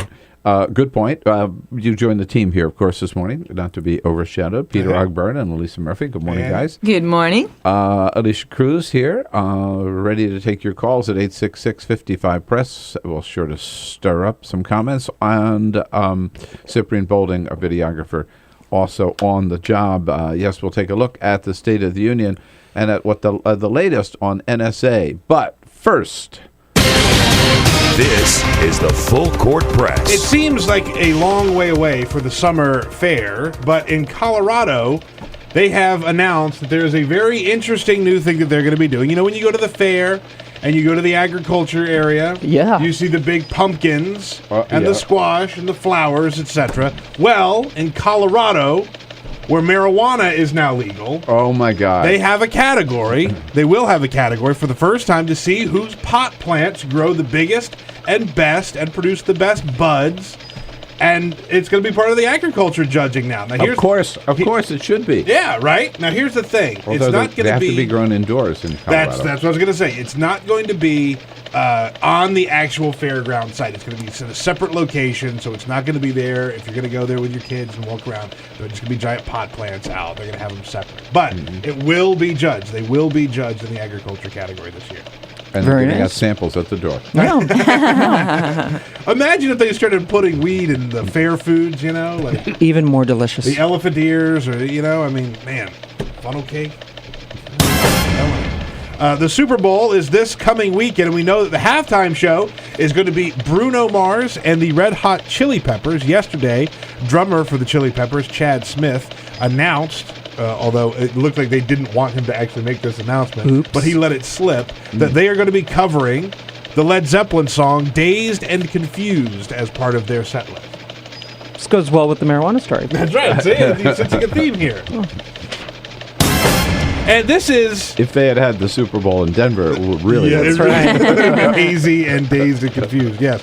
This is a bizarre story. A vial of Pope John Paul II's blood has been stolen from a church in Italy. Uh-oh. Reuters reported that the only other item taken from the church was a crucifix, which have led police to believe that this might have been a commission hit and that the intended use could have something to do with satanic rituals. Oh. They keep tubes of the Pope blood laying around, apparently, in churches in Italy. And so they... why? In case they need to build a super Pope later? Yeah, for some reason they consider it some relic, and so they do keep it. I don't know. No, it's just so bizarre to me. They just keep vials of Pope blood laying about. This is the veneration of relics, which is... Yes. Yeah. I mean, in Sicily, we saw one church where there was just one whole wall and all these little boxes with glass, and in each box was like a finger, a foot, all pieces of saints. It was sick. So I didn't see any like vials a piece of a foot. Yeah, like a literal human foot. Yeah. These are all pieces of wow, pieces of saints' bodies, and you're supposed to pray to them, and then well, thank God it wasn't a foot. Yeah, all right. Blood is okay. If anybody tries to sell you a vial of Pope blood, know that, that it's been stolen, and you need to contact the authorities. Pulling it up on eBay right now. Coming to an antique store near you. Right. Oh my. So, Igor, I got to get into the State of the Union, but first, there's this one story we haven't had a chance to talk about this morning. So you are it, and that is Angry Birds. All right. It's not just a game. It's not just a game. What we find out, the NSA, which is snooping, we know, on all of our phone calls and all of our email correspondence, it turns out that they're even tracking people who are using certain apps, which are known in the trade as leaky apps, because you might just go on to play a game, but when you sign up, you give them certain information, where you live, what your email address is, even what male or female, maybe even sexual orientation, who knows, and then they combine that with Google Maps, and they can find out not only who you are, but where you are. And one of the apps that they're tracking, this is the latest Edward Snowden release, is people who play Angry Birds. Now, come on. So this came up at the briefing yesterday, all right? Here's all Jay Carney would say about it. To the extent data is collected by the NSA, through whatever means, we are not interested in the communications of people who are not valid foreign intelligence targets. And we are not after the information of ordinary Americans. Do they really think, I mean... Terrorists love Angry Birds. Exactly. That's what I was just going to say. In fact, Carney said, in addition, something like, we're just looking for, apps that terrorists are using. And I shouted out from the back of the room, really? Angry Birds? Yeah. Do you think this is what the Al-Qaeda... It's good training. This is what Osama, was doing there in Pakistan, playing Angry Birds? It's insane. But you know what I find interesting about this is if you download a lot of apps and you open them up, a lot of times it'll say, this app would like access to your microphone. Yeah. This app would like access to maps. This app or they want to know where you are. Yes. And years ago, when these things started to crop up, people would say, like, this seems a little invasive. This seems, what the hell? Yeah, it's not like anybody's actually going to be watching me play Angry Birds. Turns out that they are. Like, that's so weird to me. Yeah. It's bizarre. I mean, for me personally, I'm embarrassed because my Angry Birds score is like in the negative digits. So I don't want, and now that I know that people are like looking at it. I agree with you, but it just seems to me at some point, the White House, the president will just stand up and say, come on, come on. Obviously, if they're doing that, this is over the line. But they won't. They defend everything that comes out about the NSA, and they always take the same line. Don't worry, we're not spying on you. Yeah. You know who's outraged about this? Former Minnesota Governor Tim Pawlenty, who I ran into at an airport during the GOP primary in the very beginning when he was still running. Yeah. And he was playing Angry Birds on his iPad. He's very good. He had a very high score. Is that right? Very high score, I'm glad he's good at something. All right. Sick burn. What's the big news for the State of the Union tonight? You have talked about last year's State of the Union, what the scorecard was, and you've also done a thing on today on what we can anticipate in tonight's State of the Union. Where do we start? The scorecard's a bit depressing, Bill. Out of the 41 actions Obama asked Congress to take in the last State of the Union, they adopted 2. No. Violence Against Women Act, and they didn't default on the debt ceiling. And technically 3, they funded the government. So that's it. Lots of this didn't go anywhere. Things like immigration reform, he's going to ask for again. Increasing the minimum wage, is going to ask for again. Tax reform, the list goes on and on and on. All right. Huh. And these guys don't want to do much. So this is the first year after the president wins re-election, he gets a score of 2 out of 40. this year, which is midterm elections, what can we anticipate? And the mood's really different this year. Everyone's kind of conceding it's not going to be a very ambitious speech. He's going to try to talk a lot about income inequality, a theme he has kind of gotten into since his reelection bid, about increasing opportunity for Americans, about what can be done to help people who have been out of a job for a very long time. He's going to call for immigration reform. But it's not going to be, I don't think, any kind of grand vision. You know, a big departure from, for instance, his second inaugural, when he really laid out a progressive vision for how the government can help make everyone's lives better. Here, he's going to say, Congress, you should do these things, and if you don't, I'm going to take certain executive actions to kind of push things along. This morning, he announced increasing the minimum wage for new federal contractors. And John Podesta, my former boss, who's now at the White House, said that Obama is, quote, warming up to using more executive orders if Congress does nothing, which it looks like, frankly, they will. Here's something I don't understand. You're going to give a speech tonight, so there's a lot of anticipation about what you might say, and you've got this little bombshell. You got this little secret that I'm going to announce that I'm not only going to call on Congress to raise a minimum wage, I'm going to do it myself with my pen. I'm going to sign an executive order to say that if you're working for a federal government, if you're working for a contractor who's got a federal government contract, you're going to get $10.10 an hour. Why wouldn't he save that to the speech tonight? I think he has other nuggets there. I think they're leaking these few, and then he's going to have some more. Because that would be like electrify the hall and the nation if he made that announcement. You know, I haven't seen. So you think there'll be other? I think. I mean, there have to be. I haven't seen, and I don't know if we've seen an estimate of how many people this would affect. But certainly they're arguing that we need to raise the minimum wage for everybody. Sure. It hasn't been raised since, 2009. It's at the lowest purchasing power since, I think, the Truman administration. So you really need some help. And the interesting part is that you saw Republicans at the beginning part of this year, particularly those who opposed immigration reform and it was making its way through the Senate, make this very funny argument that, if you bring new immigrants and if you provide them with legal status and citizenship, they're going to depress the wages of other American workers and it's going to be so hard for Americans to compete. Well, I hope those same people Alabama Senator Jeff Sessions go ahead and support this new push towards the minimum wage. But realistically, it's hard to see it getting any real traction. I don't know whether you had a chance to read the David Remnick interview. I did, yeah. Right.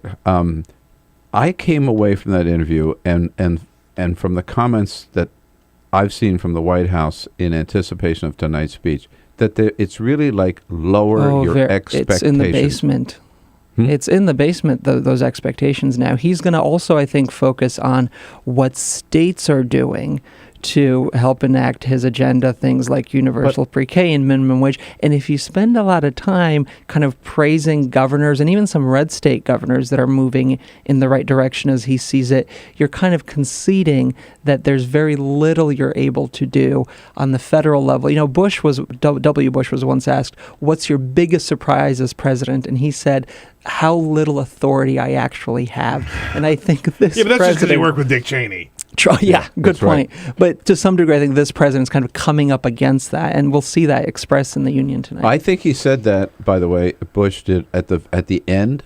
What troubles me that President Obama's got 3 years ahead of him. 3 years ahead, yeah. And he's already saying, there's not a lot I can do as president.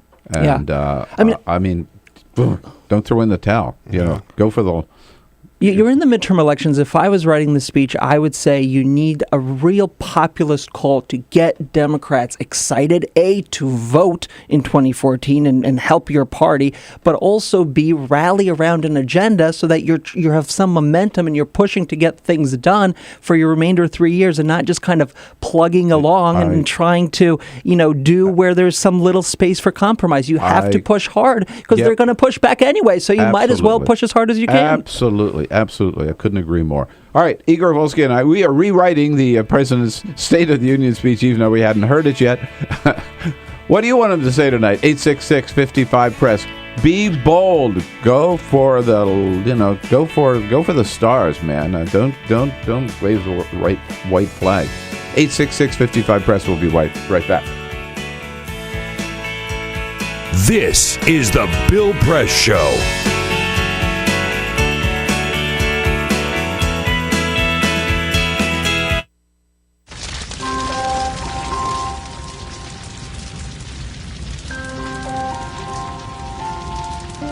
A single ember that escapes from a wildfire can travel more than a mile.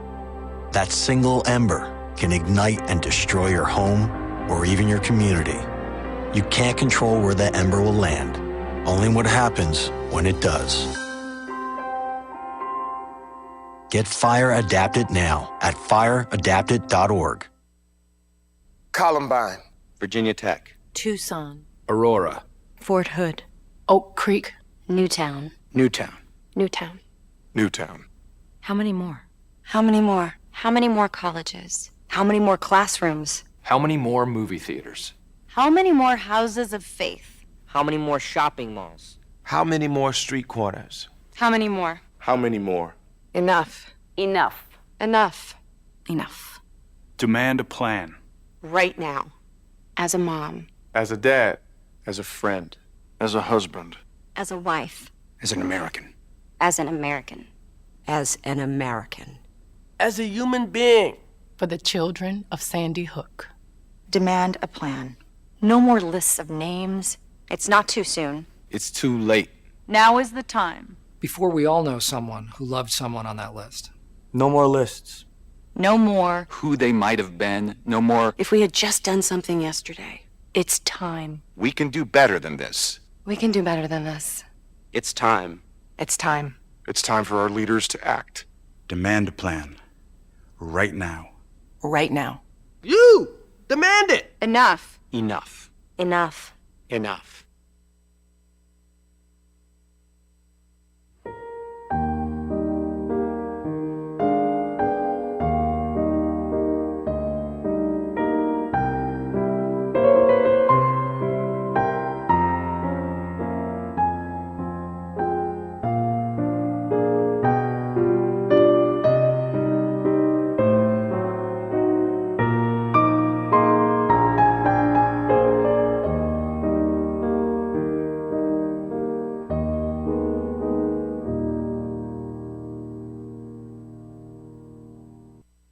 None of us would want to be told we can't marry the person we love. As Americans, we believe in freedom.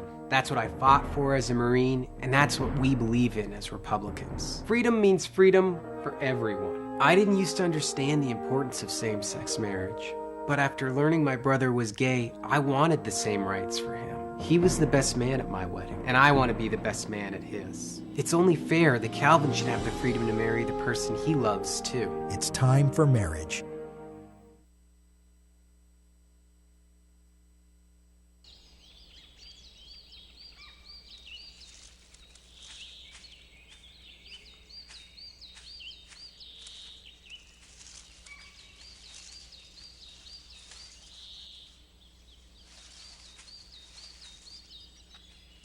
At Earth Justice, we defend the environment in the courtroom.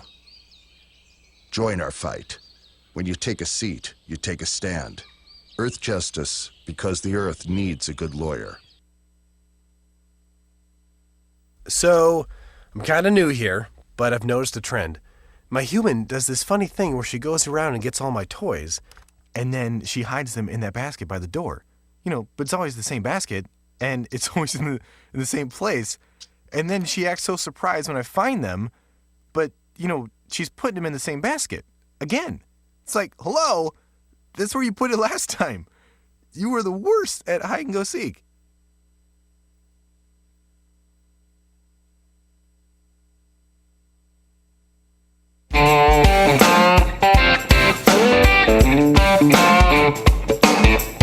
This is the Bill Press Show. 27 minutes after the hour. Igor, the problem with you and me is we talk too much and then we run out of time too fast. So we only have a minute or so left. But Republican senators yesterday came up with a plan to replace Obamacare? Yeah, Plan 2337 to replace Obamacare. It's a little late, isn't it? A little late. I mean, it's been 4 years now. It's been law of the land. The remarkable part is they've waited all this time and they've come up with the same plan that John McCain introduced in 2008, Mitt Romney offered in 2012. They're back here with it in 2013. Nothing 14. different. 14. Oh, God, 14. You know, sick people go into these high-risk pools. Healthy people get coverage while they're healthy. Insurers can discriminate against you again if you have a pre-existing condition. Meh. Well, what are they thinking? I mean, first of all, it's not going to get through the Senate, right? Oh, it's not going anywhere. They not just this Senate. feel, you know, the paradigm, I think, on healthcare has really shifted. Now that people are actually getting coverage under Obamacare, they can't just take it away and give you nothing. They need something, and this is the something. It's principles. It's not even real legislation. And as long as Obama's in the White House, he's going to veto anything they pass. I mean, an election document, that's all. An election document. Yeah. I think that sums it up. Well said. I mean, I just think everybody ought to agree. Obamacare is here to stay. And these guys need to get used to that. Exactly. Obamacare is here to stay, like Social Security, like Medicare. And Igor Volsky is here to stay every Tuesday. See you again next Tuesday. Thanks, Igor. This is the Bill Press Show. This is my computer. This is your computer. Let's go on the internet. Let's go. Click it. Yes. Okay. I cursor in between the R and the E. Pressing down, I want you to just push the area. She's gonna love me all over again. That's it. Jamaica, here you go. Here we go. Good job. Thank you. Thank you. And I did it by myself. Feel smarter. So, I'm kind of new here, but I've noticed a trend. My human does this funny thing where she goes around and gets all my toys, and then she hides them in that basket by the door. You know, but it's always the same basket, and it's always in the same place. And then she acts so surprised when I find them, but, you know, she's putting them in the same basket. Again. It's like, hello, that's where you put it last time. You were the worst at hide and go seek.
So, same time next week?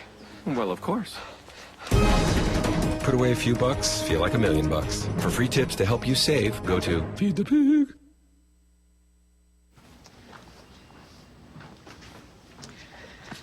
All right.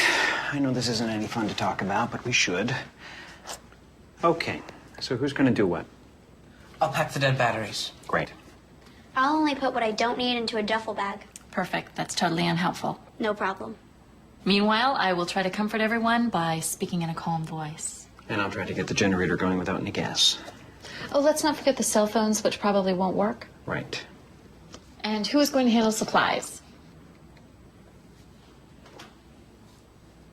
I can forget to do a list for us. Thanks, pal.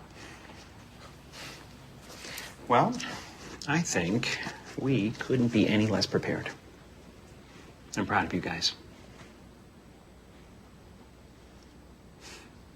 Talk to your kids about who to call, where to meet, what to pack. Visit ready.gov/kids for tips and information. Hey, thanks for stopping by. You know, I followed your character since the first episode. I'm a big fan. Big fan. Thank you. And listen, your storyline, it makes for incredible TV drama. Thing is, your drug use is very adult content. Too adult for the kids.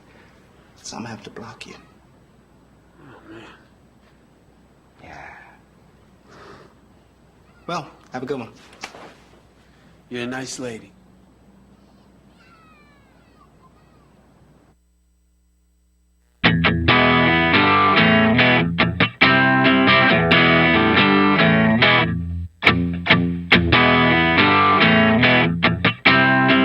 On your radio, on TV, and online. This is The Bill Press Show. Okay, Tuesday morning, 33 minutes after the hour, State of the Union Day here in Washington, D.C. Hello, everybody.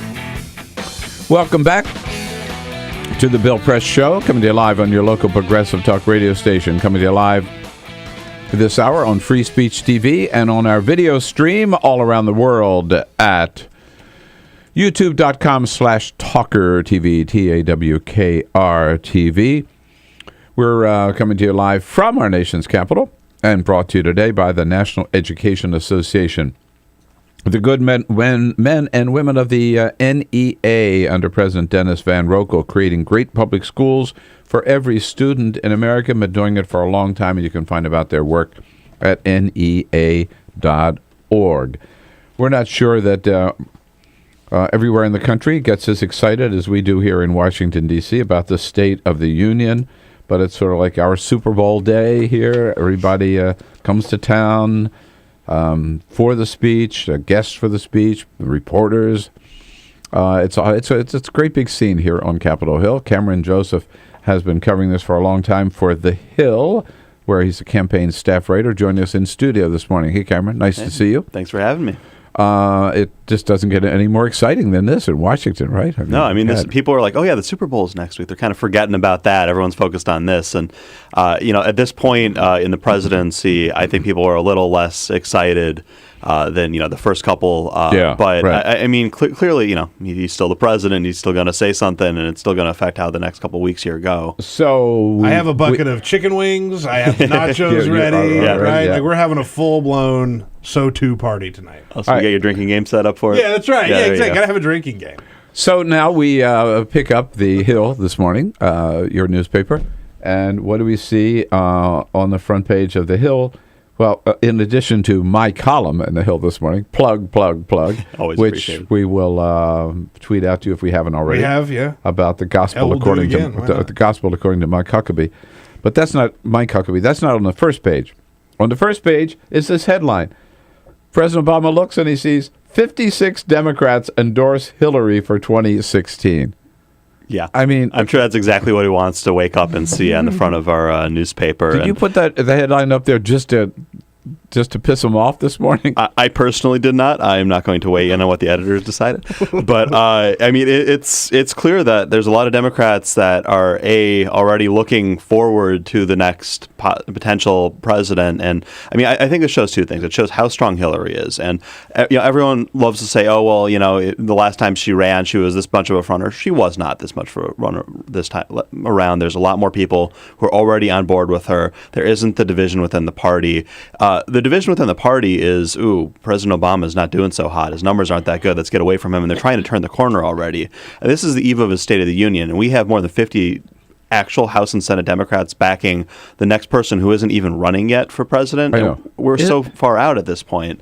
I think it says as much about President Obama as it says about Hillary Clinton. Isn't this kind of a case of, if I may coin a phrase, premature political ejaculation? Come on. Good morning, everyone. What's the rush? Slow down here.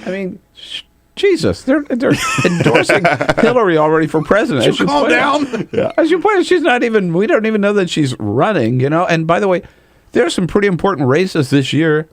Mm-hmm. For governor, for the House, for the Senate. Here's what I fear: is the Democrats are so damn busy about endorsing Hillary they're going to lose the Senate. You know what? This is a smart or move, lose though. seats in the House. For some of these Democrats who are in tough districts and tough states, they are on this list. And you start looking at the folks who are running, they don't want to be a Barack Obama Democrat in Arkansas or North Carolina or in some of these places where they're defending really tough spots. But if they're a Hillary Clinton Democrat, people kind of remember the Clintons fondly in some of these places. They play better in the South. They play better to more conservative white voters that they're going to need to win. And they unite the party in a way that it fires up the base. It gets people excited while not alienating these independents or some of these soft Republicans that they're going to need to woo to be able to pull this off. So to be a Hillary Clinton Democrat in some of these places is actually not the worst thing. So a lot of this Hillary Clinton stuff isn't about 2016. It is about 2014. Yeah. I just think it's the most stupid side of the Democratic Party that I've seen in a long time, but that's my humble opinion. A little bit of silly season. It is grass by is the way, always I greener, say this you know? as a Hillary fan, right? Yeah. I mean, let's focus on what's important this year and get off of this silly train. Mm-hmm. And by the way, I've also seen this movie before. I saw this movie in 2008, and I'm not convinced yet that I want to see it again. So, by the way, Barack Obama is still the president. Oh, yeah, the president has a State of the Union speech and he tonight, does have a State of the Union tonight. Yeah. So is anybody going to pay attention to what he says, and what might he say? I mean, he's going to be focusing on this income inequality stuff, and I think that's definitely the message that Democrats want to be taking into 2014.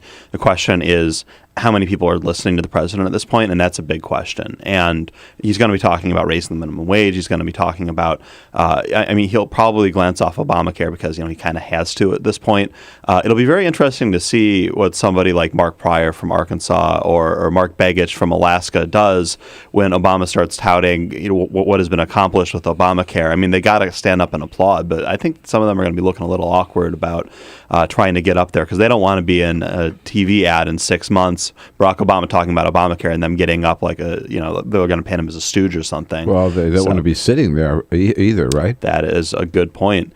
And so it'll be very interesting to watch some of these red state folks who are probably going to be trying to avoid the cameras as much as possible. But I want to know really kind of, I have no sympathy for those people. What's their beef? First of all, they voted for it. They can't change their vote. All right, they voted for it. So they're on record. Yeah, and a lot of them are they might as well it. defend the program. They're also going to be, let's see, last I saw, there were 3 million people that are now.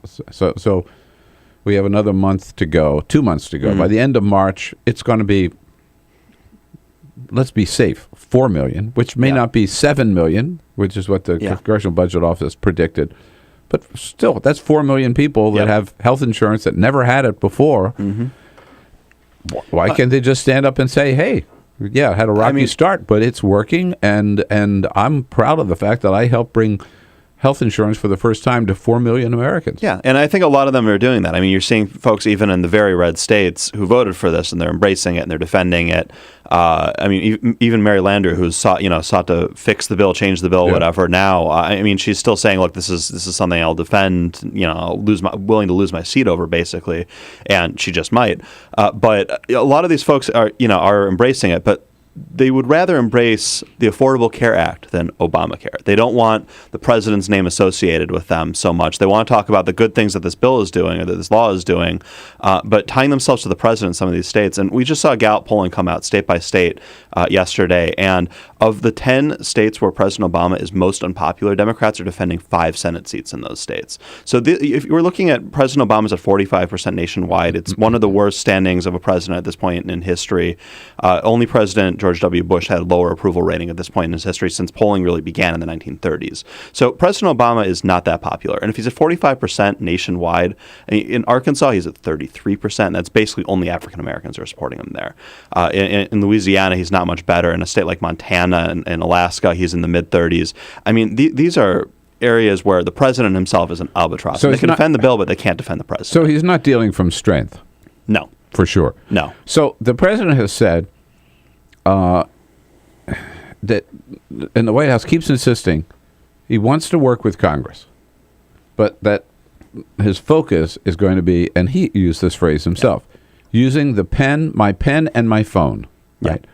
Is that sort of throwing in the towel? I'm just going to do what I can as president under executive action, and then realize I'm not going to get anything else done? Yeah, and frankly, I don't think it's that uncharacteristic for him. He always says how he wants to work with Congress, but a lot of Democrats I've talked to have been like, where the heck is he? And this is even back when they controlled the House and the Senate. They were in charge of everything. And I would hear these Democrats, senior Democrats, complaining about, well, where are his staff? We're trying to craft this bill that he's pushing.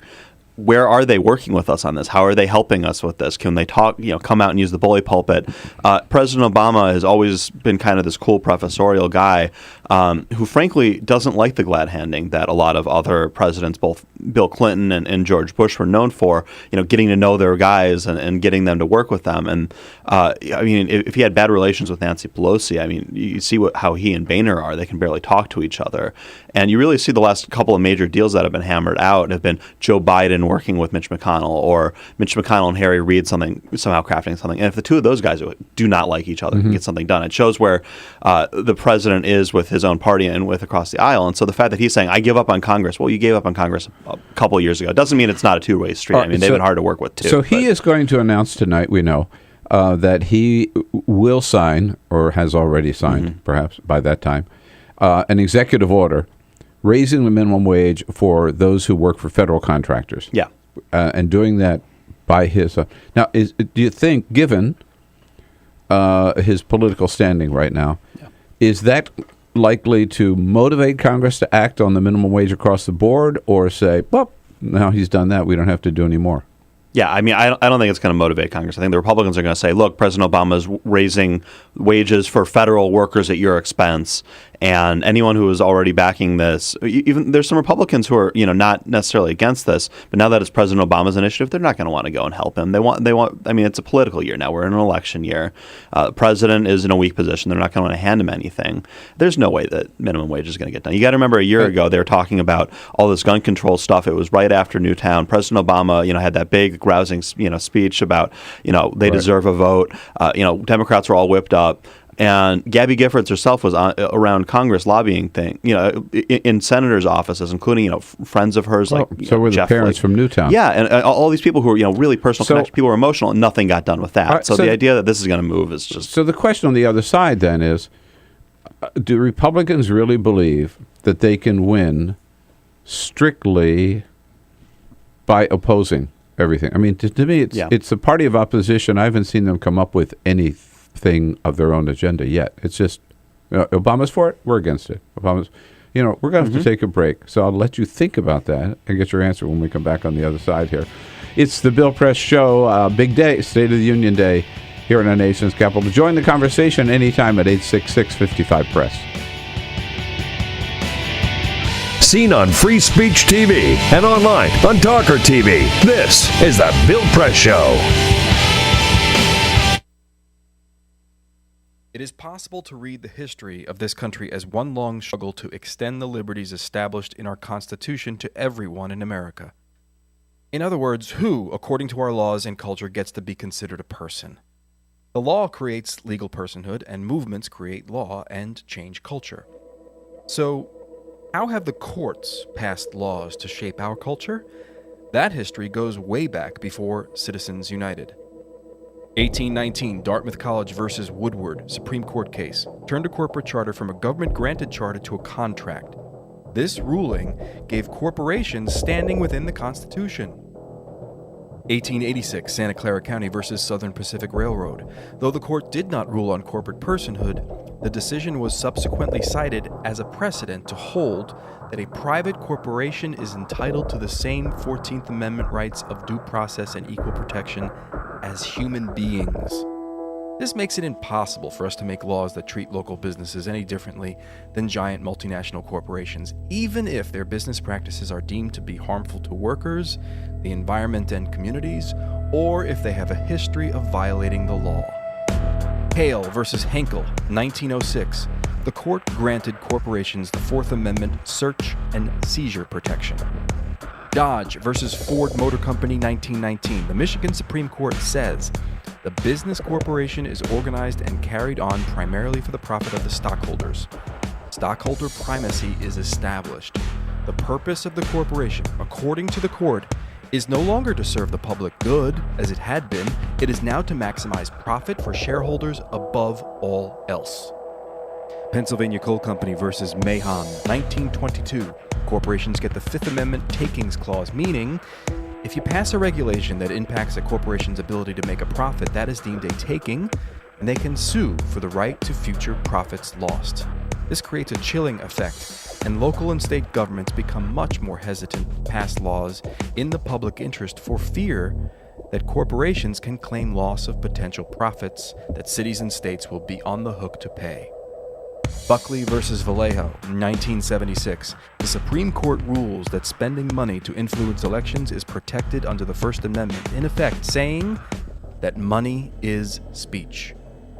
Citizens United versus Federal Election Commission, 2010.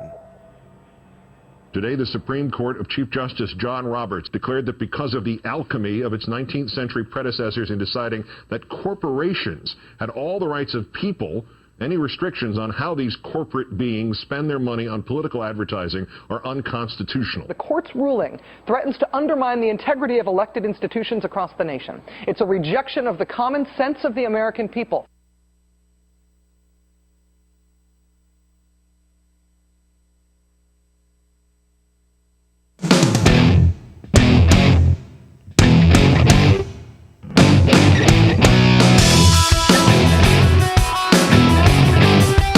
Seen on Free Speech TV and online on TawkrTV. This is the Bill Press Show.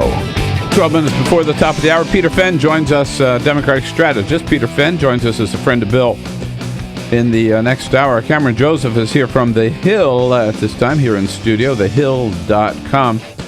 So, can Republicans do what they want to do you think, just by being the party of no, I guess is the I think there's two questions here. It's short term, they're focused on the election. Can they just be, we're not Obama, and win back the Senate? Possibly, because it's all these red states and some of these swing states that were, in an off year, it looks like a redder state.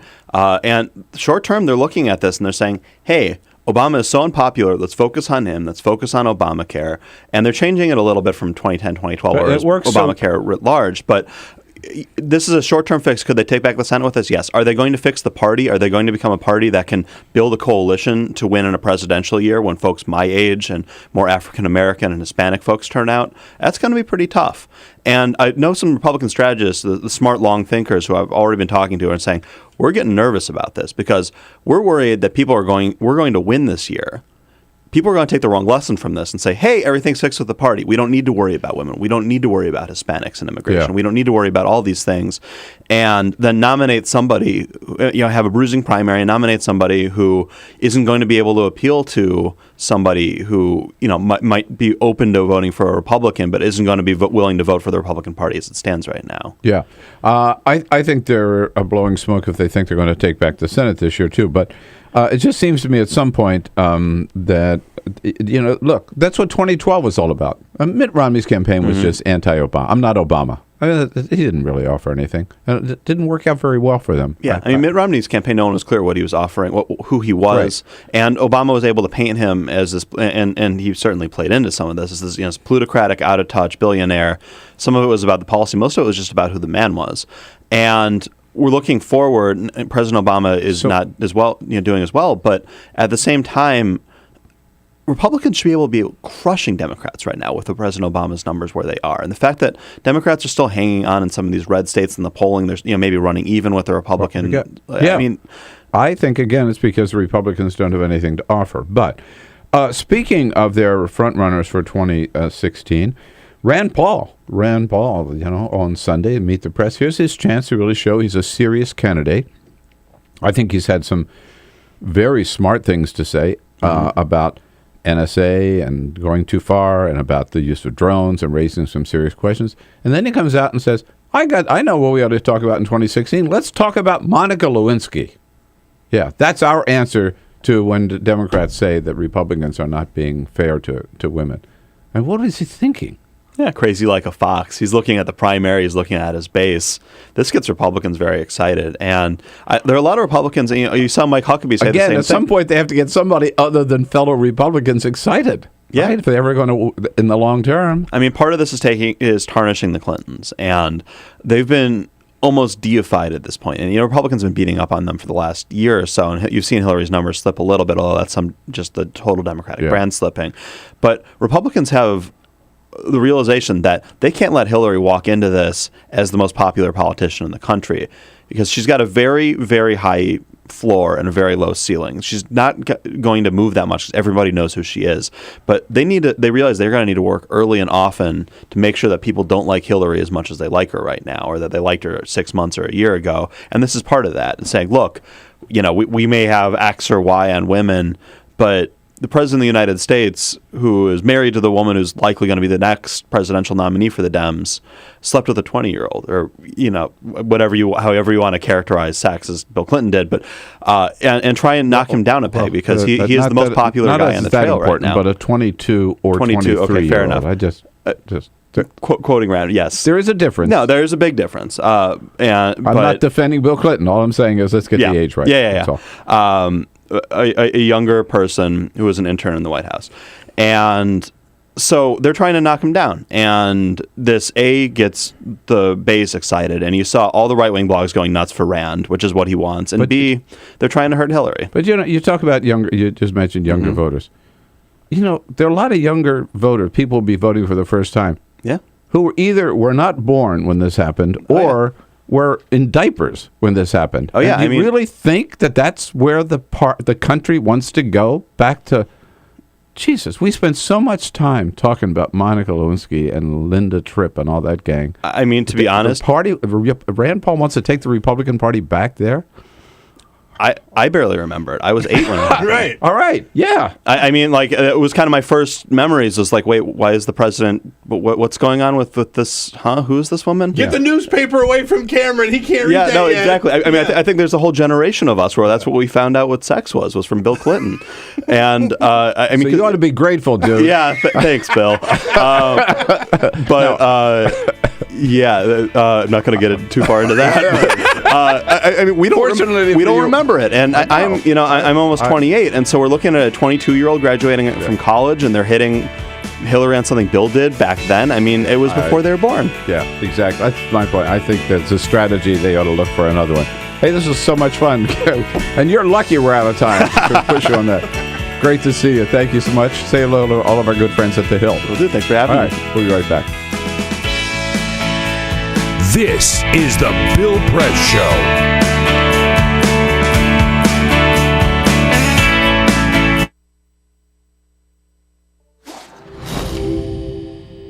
In the early 20th century, the war to end all wars didn't end war at all.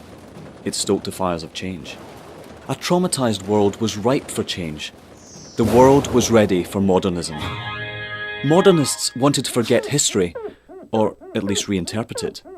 More than just a style, modernism applied to virtually all forms of creative expression. Innovative artists like Picasso, Escher, Dali, they all started looking at their world differently. Other artists tried painting light itself. These were the Impressionists. Surrealists went a bit further. We had entered the age of the isms: cubism, symbolism, futurism, constructivism. All these new modern ways of looking at the world blew people away. When it came to architecture, modernists were intrigued by emerging technology. Concrete, glass and steel featured heavily in their buildings. Modernists believed that they could design a better society. Ornamental indulgence was considered a frivolous waste of effort. They thought function should always dictate form, and that mankind's intelligence, creativity and capability for radical thinking should be celebrated. Take the Russian inventor Georgy Krutikov. He suggested an idea for a city held aloft by electrical currents. This at a time when there was barely enough wattage to keep the lights on. Not everything they designed was a resounding success. But you could argue modernism was the single most influential movement of the 20th century. From house music to housewares, tables and chairs to graphic design, all have been created by the aesthetics and ideas of modernism.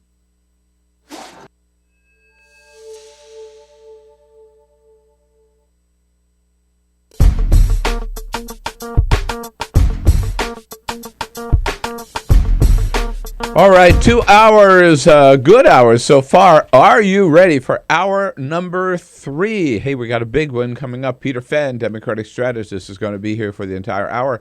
As a friend of Bill, we'll check in down at the White House with Josh Earnest, Deputy Press Secretary, to find out what we can about what the president plans to talk about in tonight's State of the Union address. And Democratic Congresswoman Jackie Speier from California in studio with us. All of that right here on the video stream at youtube.com/TawkrTV.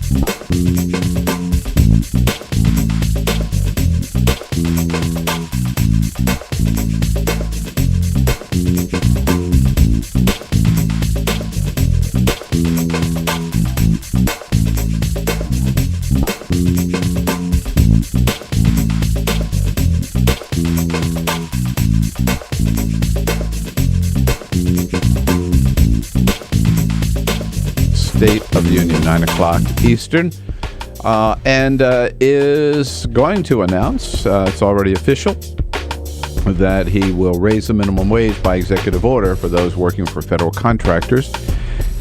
At the top of the next hour, Josh Earnest, Deputy Press Secretary from the White House, will join us and tell us about the State of the Union. Peter Fenn will be here for the entire hour as a friend of Bill, and we want you to stay around too.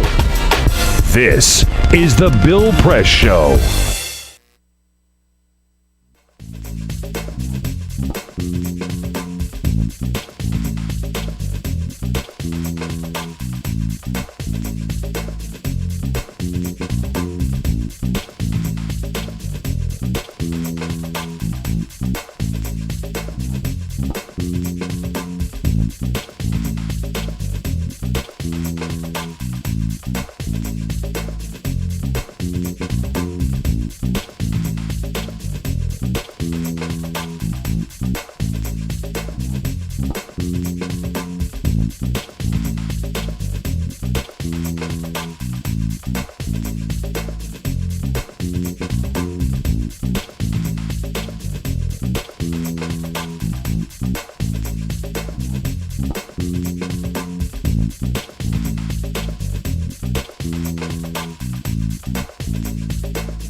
Broadcasting around the nation, on your radio, on your TV, and online. This is The Bill Press Show. Darrell Issa says that President Obama should fire James Clapper, Director of National Intelligence, for lying to members of Congress. Guess what? For right, Darrell Issa is right. Good morning, everybody. What do you say? It's Tuesday, January 28th, State of the Union Day here in our nation's capital. That's where you find us, right here on Capitol Hill, just down the street from the U.S. Capitol, where President Obama will give the State of the Union tonight at 9 p.m. Eastern. Good to see you. Thank you for joining us on your local progressive talk radio station. And hello to all of you who are watching the video stream around the world, 21 different countries last time we checked, at youtube.com/TawkrTV. Here, back by popular demand, a man, a legend in his own time. In his own mind, maybe. Peter Fenn, Democratic strategist, here as a friend of Bill this hour. Peter, how are you? Good morning, Bill. I'm great. All right. Great to see you. And our team here, Peter Ogburn. Hey. With Elisa Murphy. Hello, guys. Hello. Good morning. Good morning. Alicia Cruz has got the phones covered. And Cyprian Bolden keeping us looking good on the video stream. Peter, this is a big night for the country. It's certainly a big night in Washington, D.C. For the State of the Union. All the anticipation that goes into it, what's going to be in the speech, what's he going to say, what he's not going to say, the people who are guests all arriving. I had dinner last night with the mayor of Minneapolis. The new mayor of Minneapolis, right. Betsy Hodges, Right. great. Terrific mayor. She is. She's a guest of Congressman Keith Ellison. And anything you can do to get out of Minneapolis now with minus 20 degrees, there's not a bad. I teased her about that. I said, you came here to get warm. Yeah, right. Because it was 15 above here last night. It was 15 below in Minneapolis. Especially wasn't wearing like Bermuda shorts, T-shirts. But nobody more excited and more involved in these preparations and steps to the State of the Union than our good friends down at the White House, where Josh Earnest, Deputy Press Secretary, joins us on our news line this morning. Hello, Josh. Good morning. Good morning, Bill. How are you? All right. Now, people who came here to get warm came to the wrong place. I think they did. They stepped outside this morning. Unbelievable out there. It is indeed. All right. So is the speech finished now, Josh, or are you still working on it? Well, last night they were still making some edits. I don't know where it stands, before 8 a.m. this morning, but last night they were still making some edits. But or even in mid last week, the president felt like the speech was in pretty good shape. So they've really just been tinkering a little bit. No, at least that I'm aware of, no big wholesale changes. All right. The news this morning out of the White House is the president will announce that he is raising the minimum wage by executive order for those who work for federal contractors. Can you confirm that? And why is he doing it by executive action? That's right, Bill. The president is going to, says that later this week he will sign an executive order that will raise the minimum wage for the employees of federal contractors to $10.10 an hour and index it to inflation. You'll recall that during last year's State of the Union address, the president suggested that Congress should raise the minimum wage. He put forward a proposal to raise it to $9 an hour. He's since in that time back to Democratic proposal to increase the minimum wage to $10.10 an hour. The president thinks that there are a number of very good reasons to do this. The best reason is it's a simple matter of fairness, that if you are somebody who is working hard, working 40 hours a week, trying to provide for your family, but you're making minimum wage, you're raising that family below the poverty line. That's not fair for somebody who is working 40 hours a week and working hard. So what the president believes that we should do is we should raise the minimum wage. And this is also emblematic of the president's approach to dealing with Congress. He's going to continue to look for bipartisan common ground to make progress on core economic priorities of the middle class. But on those areas where Congress won't act, the president's not going to hesitate to wield his pen to sign executive actions that will help us make a little progress. Now, I actually do think that we're going to have a pretty rollicking debate about this, because I think that Republicans are going to do their thing, which is they're going to go crazy every time the president does anything. And there will be this. This is a debate that's going to get elevated, and that's only going to benefit the debate. That as more and more Americans tune into this question about whether or not we should raise the minimum wage, I think a lot of people are going to agree with the president that people who are working 40 hours a week shouldn't be trying to raise their family below the poverty line. Yesterday at the briefing, you recall the question came to Jay Carney whether or not the president has the legal authority to do this. Obviously, you've resolved that issue in the affirmative, I would guess, right? Well, our lawyers have. Okay. People who did a lot better on the LSAT than I did have concluded that this is well within the executive authority of the president. Look, I have no doubt that there are going to be some Republicans who say that it's not. Yeah. But this is an important first step. This is going to provide a lot of fairness to some federal contractors who do a lot of very hard but unrecognized important work. Cooking food for our troops, doing laundry at military installations all across the country. This is hard work. It's important work. And these are people who are working hard for a living, and they should be able to raise their families above the poverty line. Is the president also going to challenge Congress to raise a minimum wage for the rest of America's workforce in the private sector? Well, I don't want to get ahead of what he'll actually say in the speech, Josh. but the president's position on this has not changed at all. If this is something that's good for federal contractors, it should be good for the entire economy. And here, I guess this is the other thing that's important for people to understand. It's not just a matter of fairness, although that's really important. There are plenty of studies that indicate that the economic benefits of raising the minimum wage are legion. Not just for those individual families, but for the broader economy. There are also benefits as it relates to worker productivity. That if workers are getting paid a fair wage, they're less likely to job hop and to look for a different job. So it's going to increase retention rates of employees, which makes it cheaper for employers. They don't have to go through training a new worker for some of these jobs on a regular basis. So there are a lot of good reasons to support increasing the minimum wage. And the president's hopeful that Congress will finally take some action. I mean, there is bipartisan support for this across the country. We just got to get some bipartisan support for it in Washington. Can I ask just one quick question Peter here, Fenn, Josh? Peter Fenn. Hi, Josh. Hey, Peter. One of the things that always gets me about this is they're going to scream and yell about executive orders and the president's doing this on his own. But, when you look at the past records, President Bush, others at this point in time, Republicans have been very willing to use executive orders, correct? Yeah, there's no doubt about that. This is all politics. Mm-hmm. But look, if it will increase the heat intensity and visibility around this issue, then that's all for the better. So the more that they want to squeal about this, all it does is it serves to elevate the debate.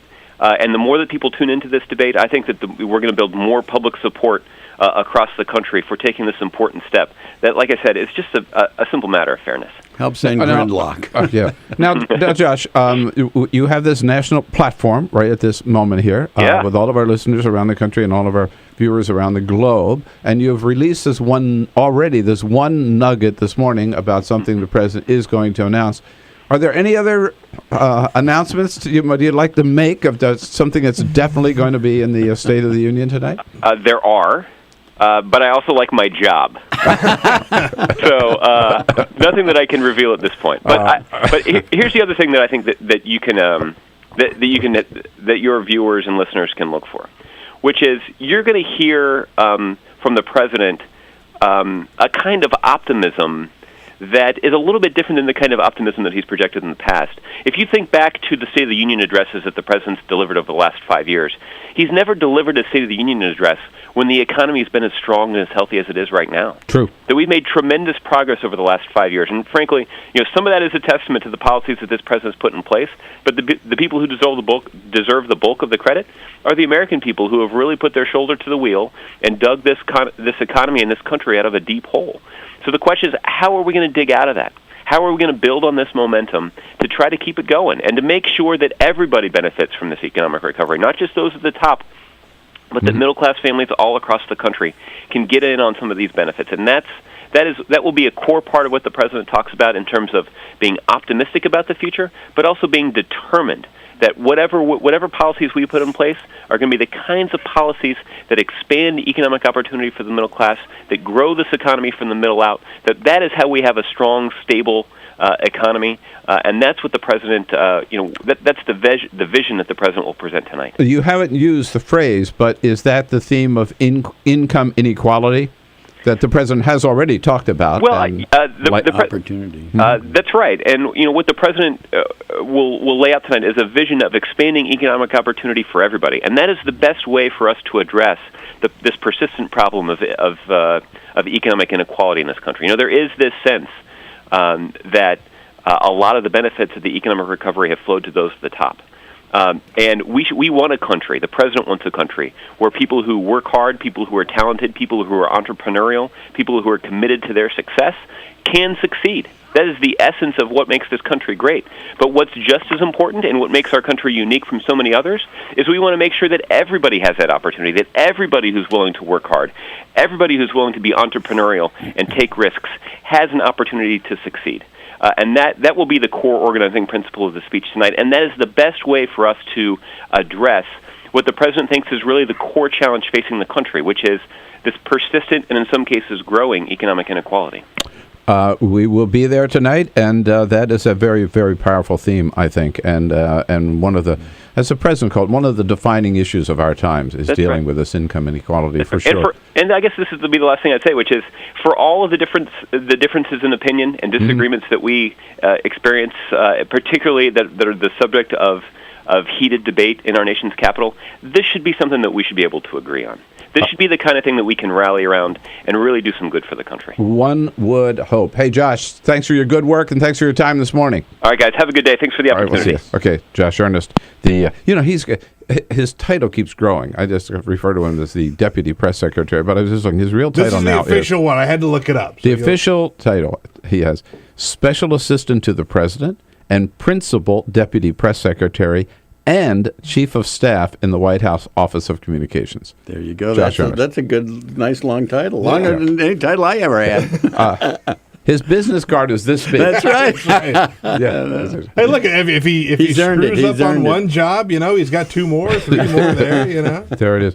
What do you think about this minimum wage deal, Peter? I think it's a very good move because, first of all, we've been talking about this for a long time in this country. Some of the states, of course, have taken the lead and gone out, and it's worked very well in the states where they've increased the minimum wage. The Congress would not act on this. I think this is a good way to push it to the forefront for Congress, and they can act for the whole rest of the country. So, it's a piece of the puzzle. I mean, this is a president, and I think this is what Josh was getting to, who has believed in this from the moment he was first sworn in his campaign. This is something that he's fought for, which is a middle class which is growing. And now he's really getting back to that basic message and theme of opportunity and the inequality, growing inequality in this country. Here's what concerns me a little bit. I want to see if you're concerned. Is that I read the interview that President Obama gave to David Remnick from in the New Yorker.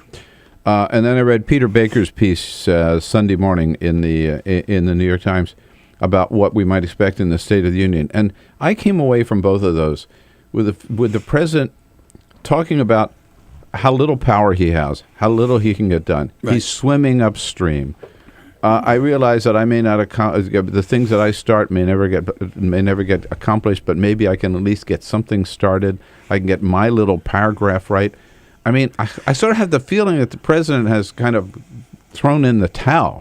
I want him to be bold. Right. I think at this point, what we're going to see tonight is a very positive and upbeat president. I think that they are very concerned that, just because you've had a tough Congress, because you inherited this unbelievably horrendous economy, that you can't do something. I mean, I think he's by nature a positive, upbeat guy.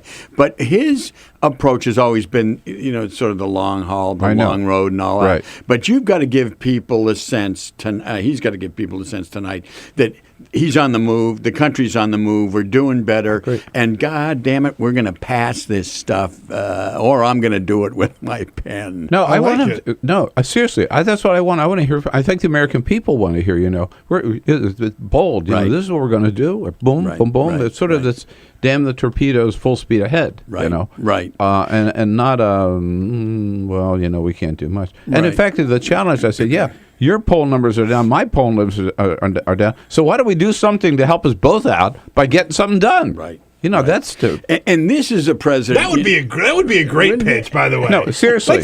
Honestly. You guys are screwed. Look at your numbers. Because everybody's saying, Obama, he's only got 37% approval. I don't know. If I were Obama, I'd say that. I only have 37%, but you only have 12. Right. Right? So, don't sit there and gloat. Yeah. Now, what we ought to do is let's do something that's going to pull your numbers up and my numbers up. And the only way to do it is to get something done. Well, and one of the Damn it, I ought to write that speech. Yeah. Listen, you can hand out the cards as folks go into the... There you go. All right. We're on top of it. Peter Fenn's here, Democratic strategist. We got it made here on the State of the Union. Your suggestions, your comments. What do you want to hear? What have you heard so far? You don't like or don't like? 866-55-PRESS. Anything goes on this Tuesday edition of the Bill Press Show. This is the Bill Press Show.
is the Bill Press Show.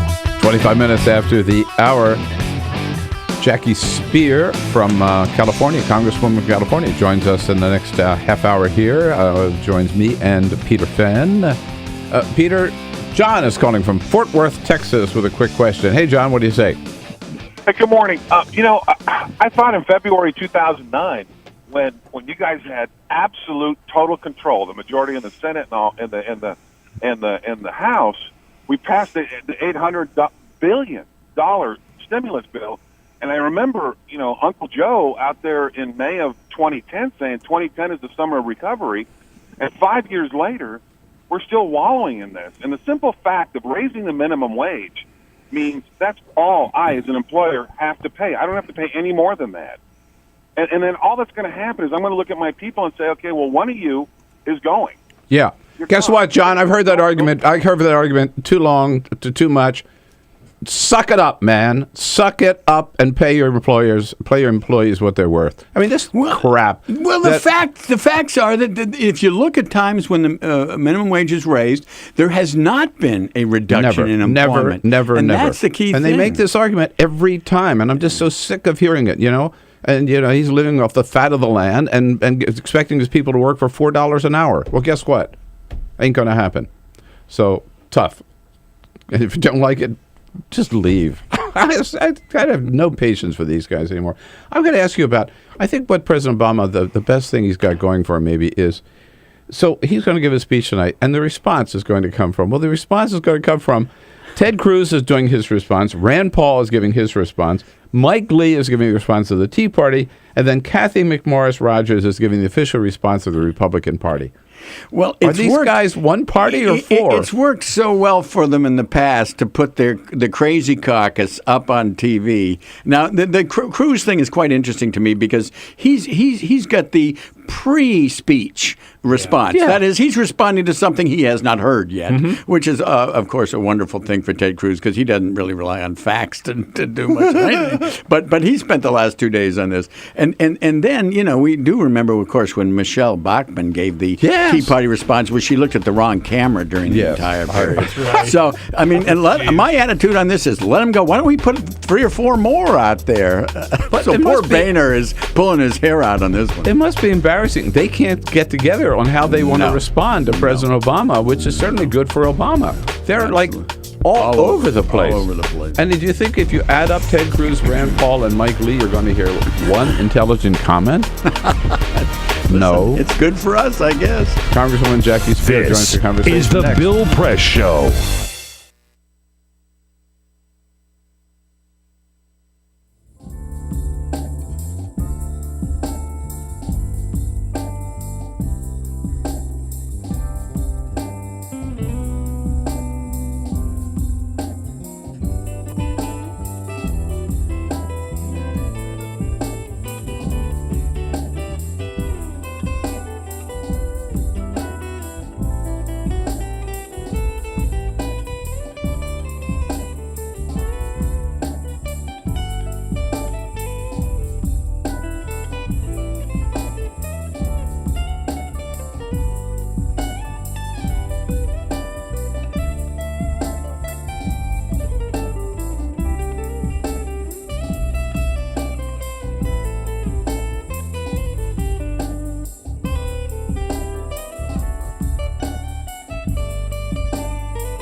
On your radio, on TV, and online. This is The Bill Press Show. Here we go, 33 minutes after the hour now here on Tuesday, January 28. Big day in Washington, D.C. Lots of anticipation for the President's State of the Union speech tonight at 9 p.m. Eastern.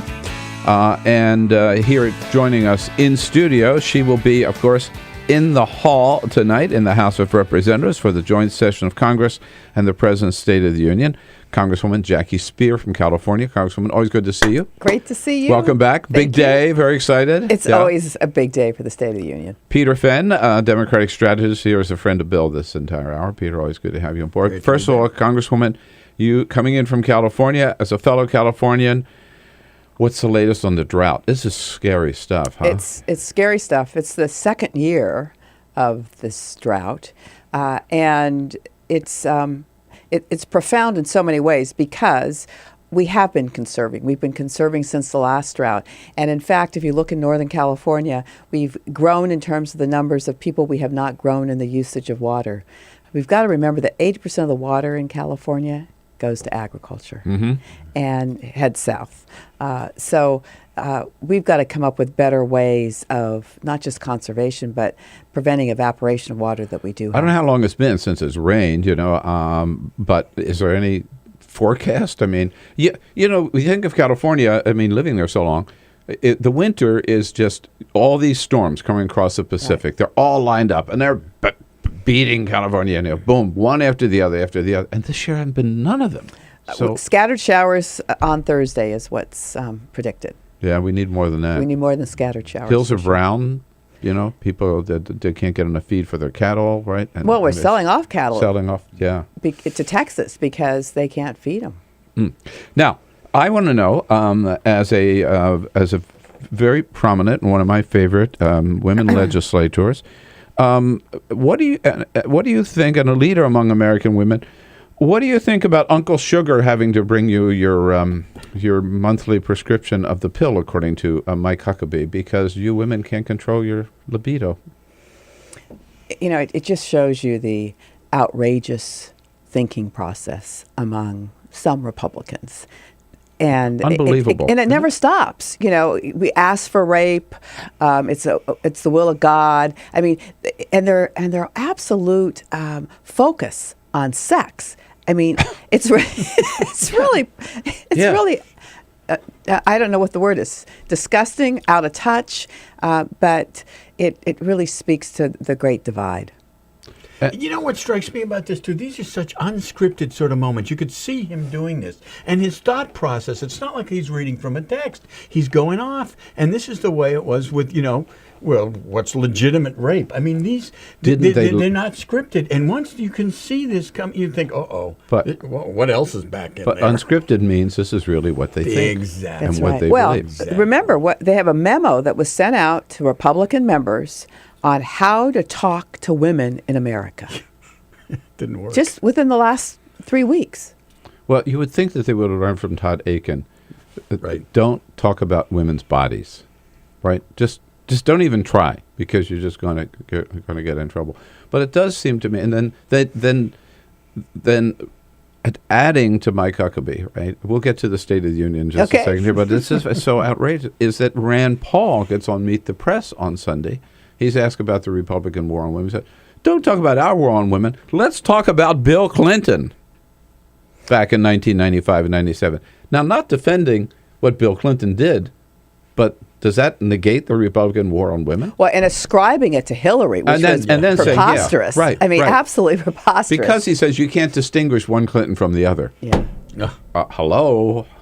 Well, it just shows how low they have gone in terms of, and how desperate they are to try and retain some kind of presence in this presidential campaign in 2016. The underlying argument, it seems to me, that they're trying to make is that she can't be taken seriously because she's still married to this cad. Isn't that sort of what they're trying to get at? You know, that well, he will somehow still influence what goes on in the White House, I guess. Yeah. But she's certainly established her own credentials in a magnificent way. Right. There will never be a more prepared president for the United States of America than Hillary Clinton. Right, and if you having been in the White House, having been Secretary of State, I mean, you don't find those kind of credentials. in the United States Senate, I mean, you go Yeah. on, and like her or loathe her, she's got her record that stands on its own, and it seems to me she's judged on her record on her own. You know, and one not, of the interesting and things not is some this stupid thing her Senate husband record. did. Yeah, is people forget that she co-sponsored serious legislation with 35 Republicans who had voted for her husband's impeachment. So it didn't seem to stop them, from working with her, and from her being very pragmatic about getting things done. So I think that this approach just helps her. Mm-hmm. It helps the Democrats. Let the Republicans go off on their crazy rants. And and we really do recognize that single women,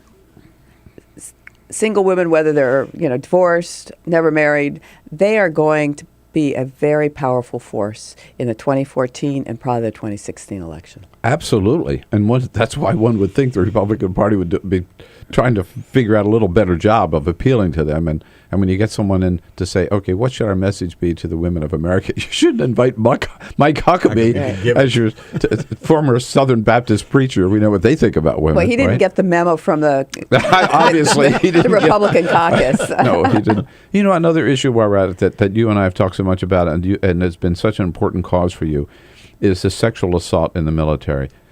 We didn't get either the Kirsten Gillibrand or the Claire McCaskill amendment.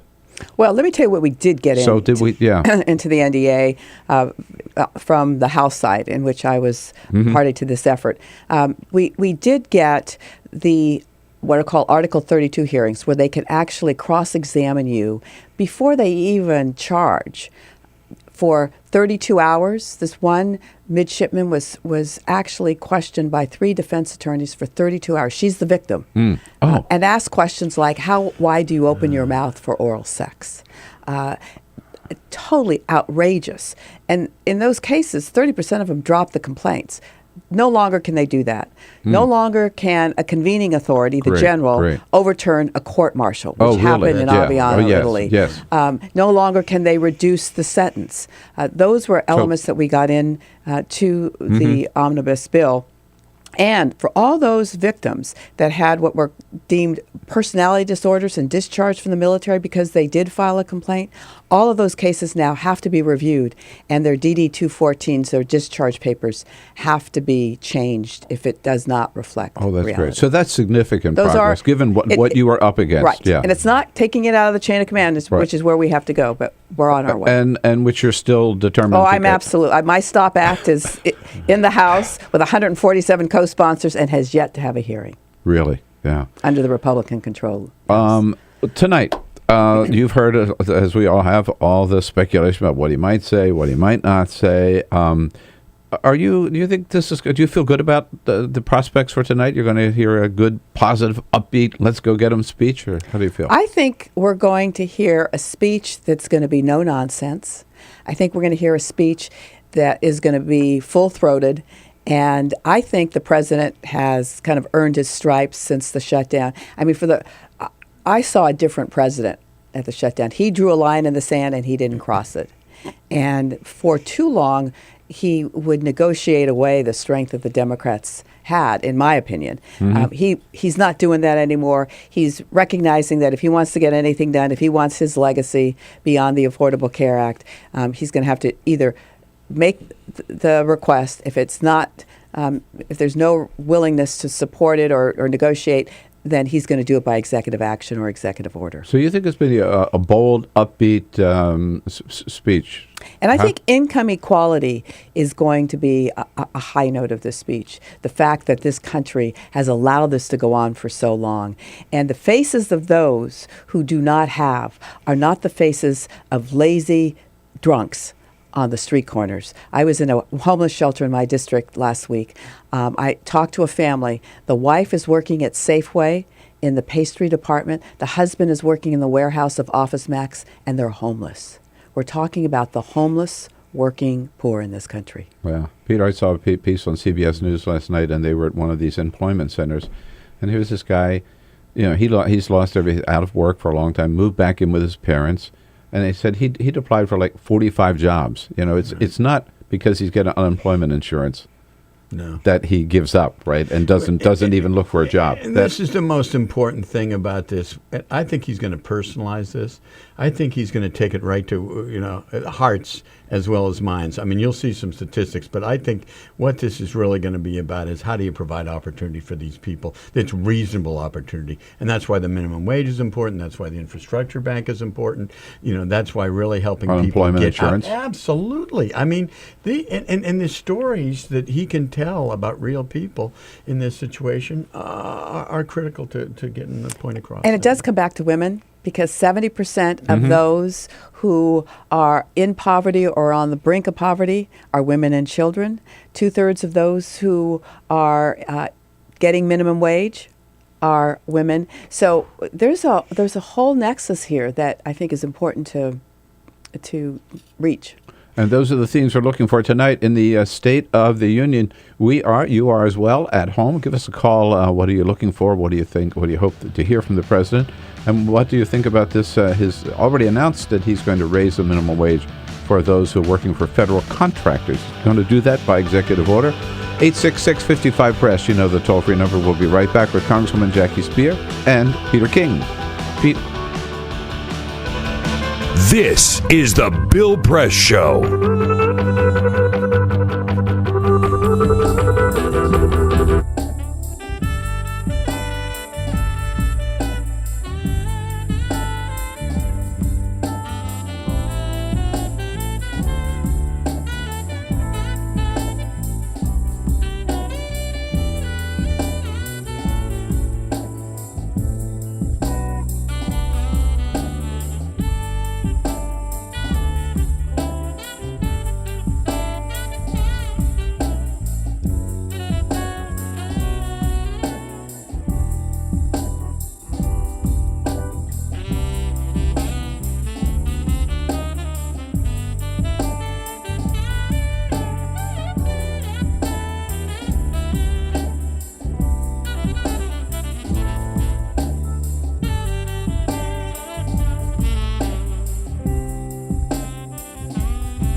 seen on Free Speech TV and online on TawkrTV. This is the Bill Press Show. Here we go, 12 minutes now before the top of the hour, State of the Union Day with Congresswoman Jackie Speier from California.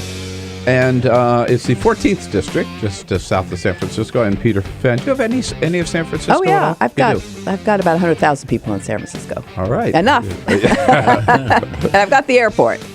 Oh really? Oh, and the San Francisco Zoo, I might add. Oh, good. We just had a baby gorilla born that I got to hold. Does the airport, representing the airport, come with any perks? None. Zip. None. Oh, no. Zip. Well, that's too bad.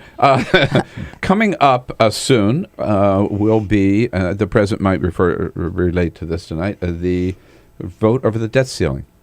Are we going to have another attempt on the part of the Republicans? They seem to say, I love this, in the Hill yesterday I read, they want something for it, but they can't decide yet what they want.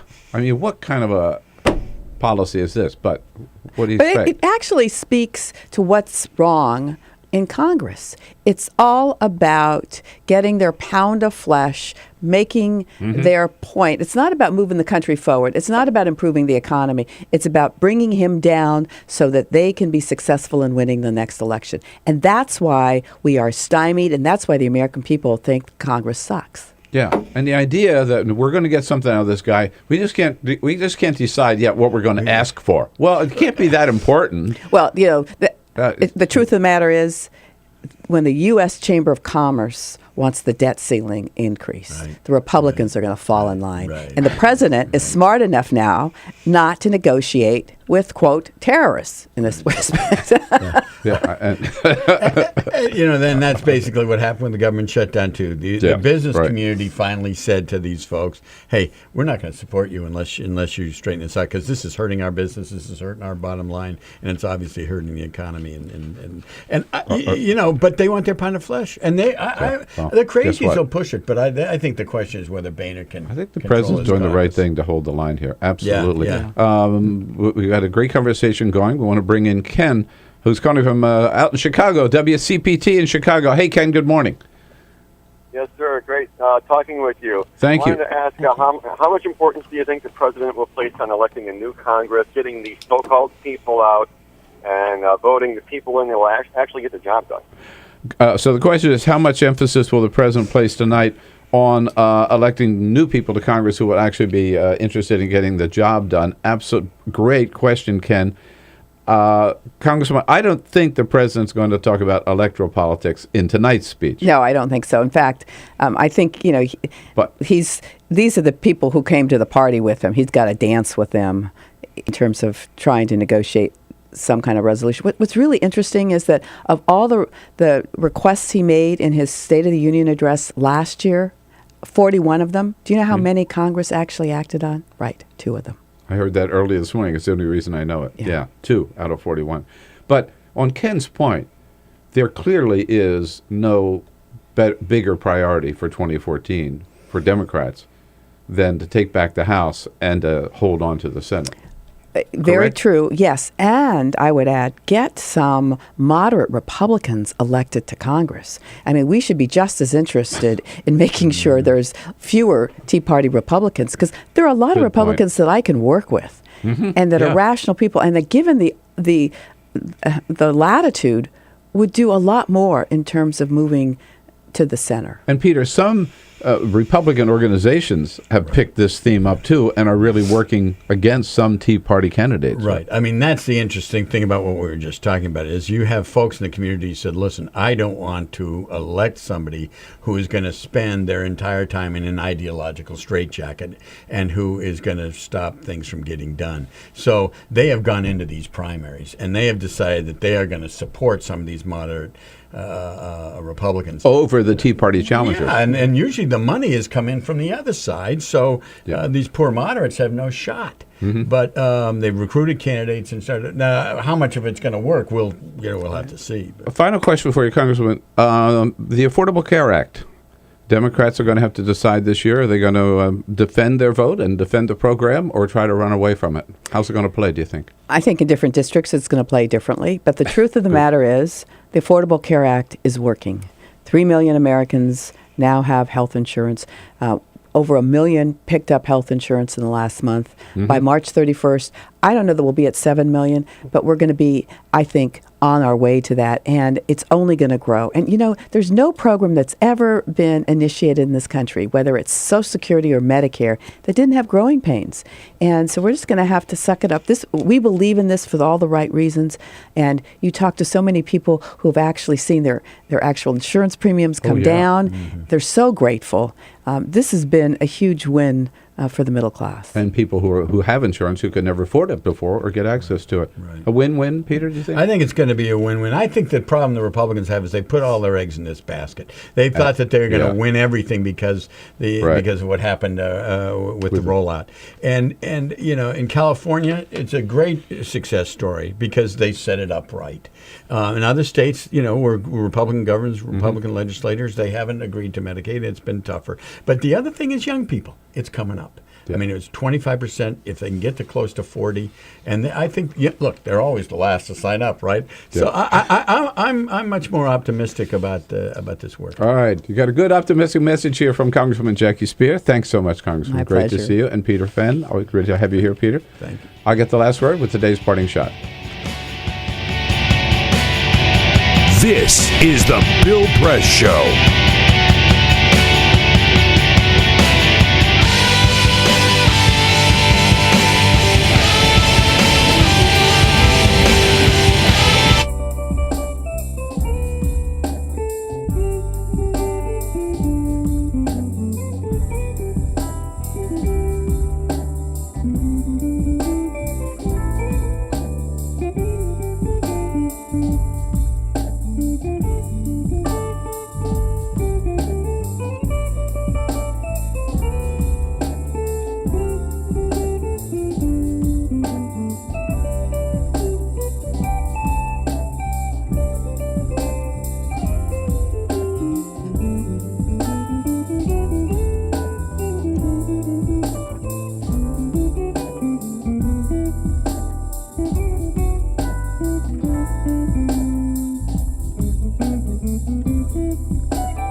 The Parting Shot with Bill Press. This is the Bill Press Show.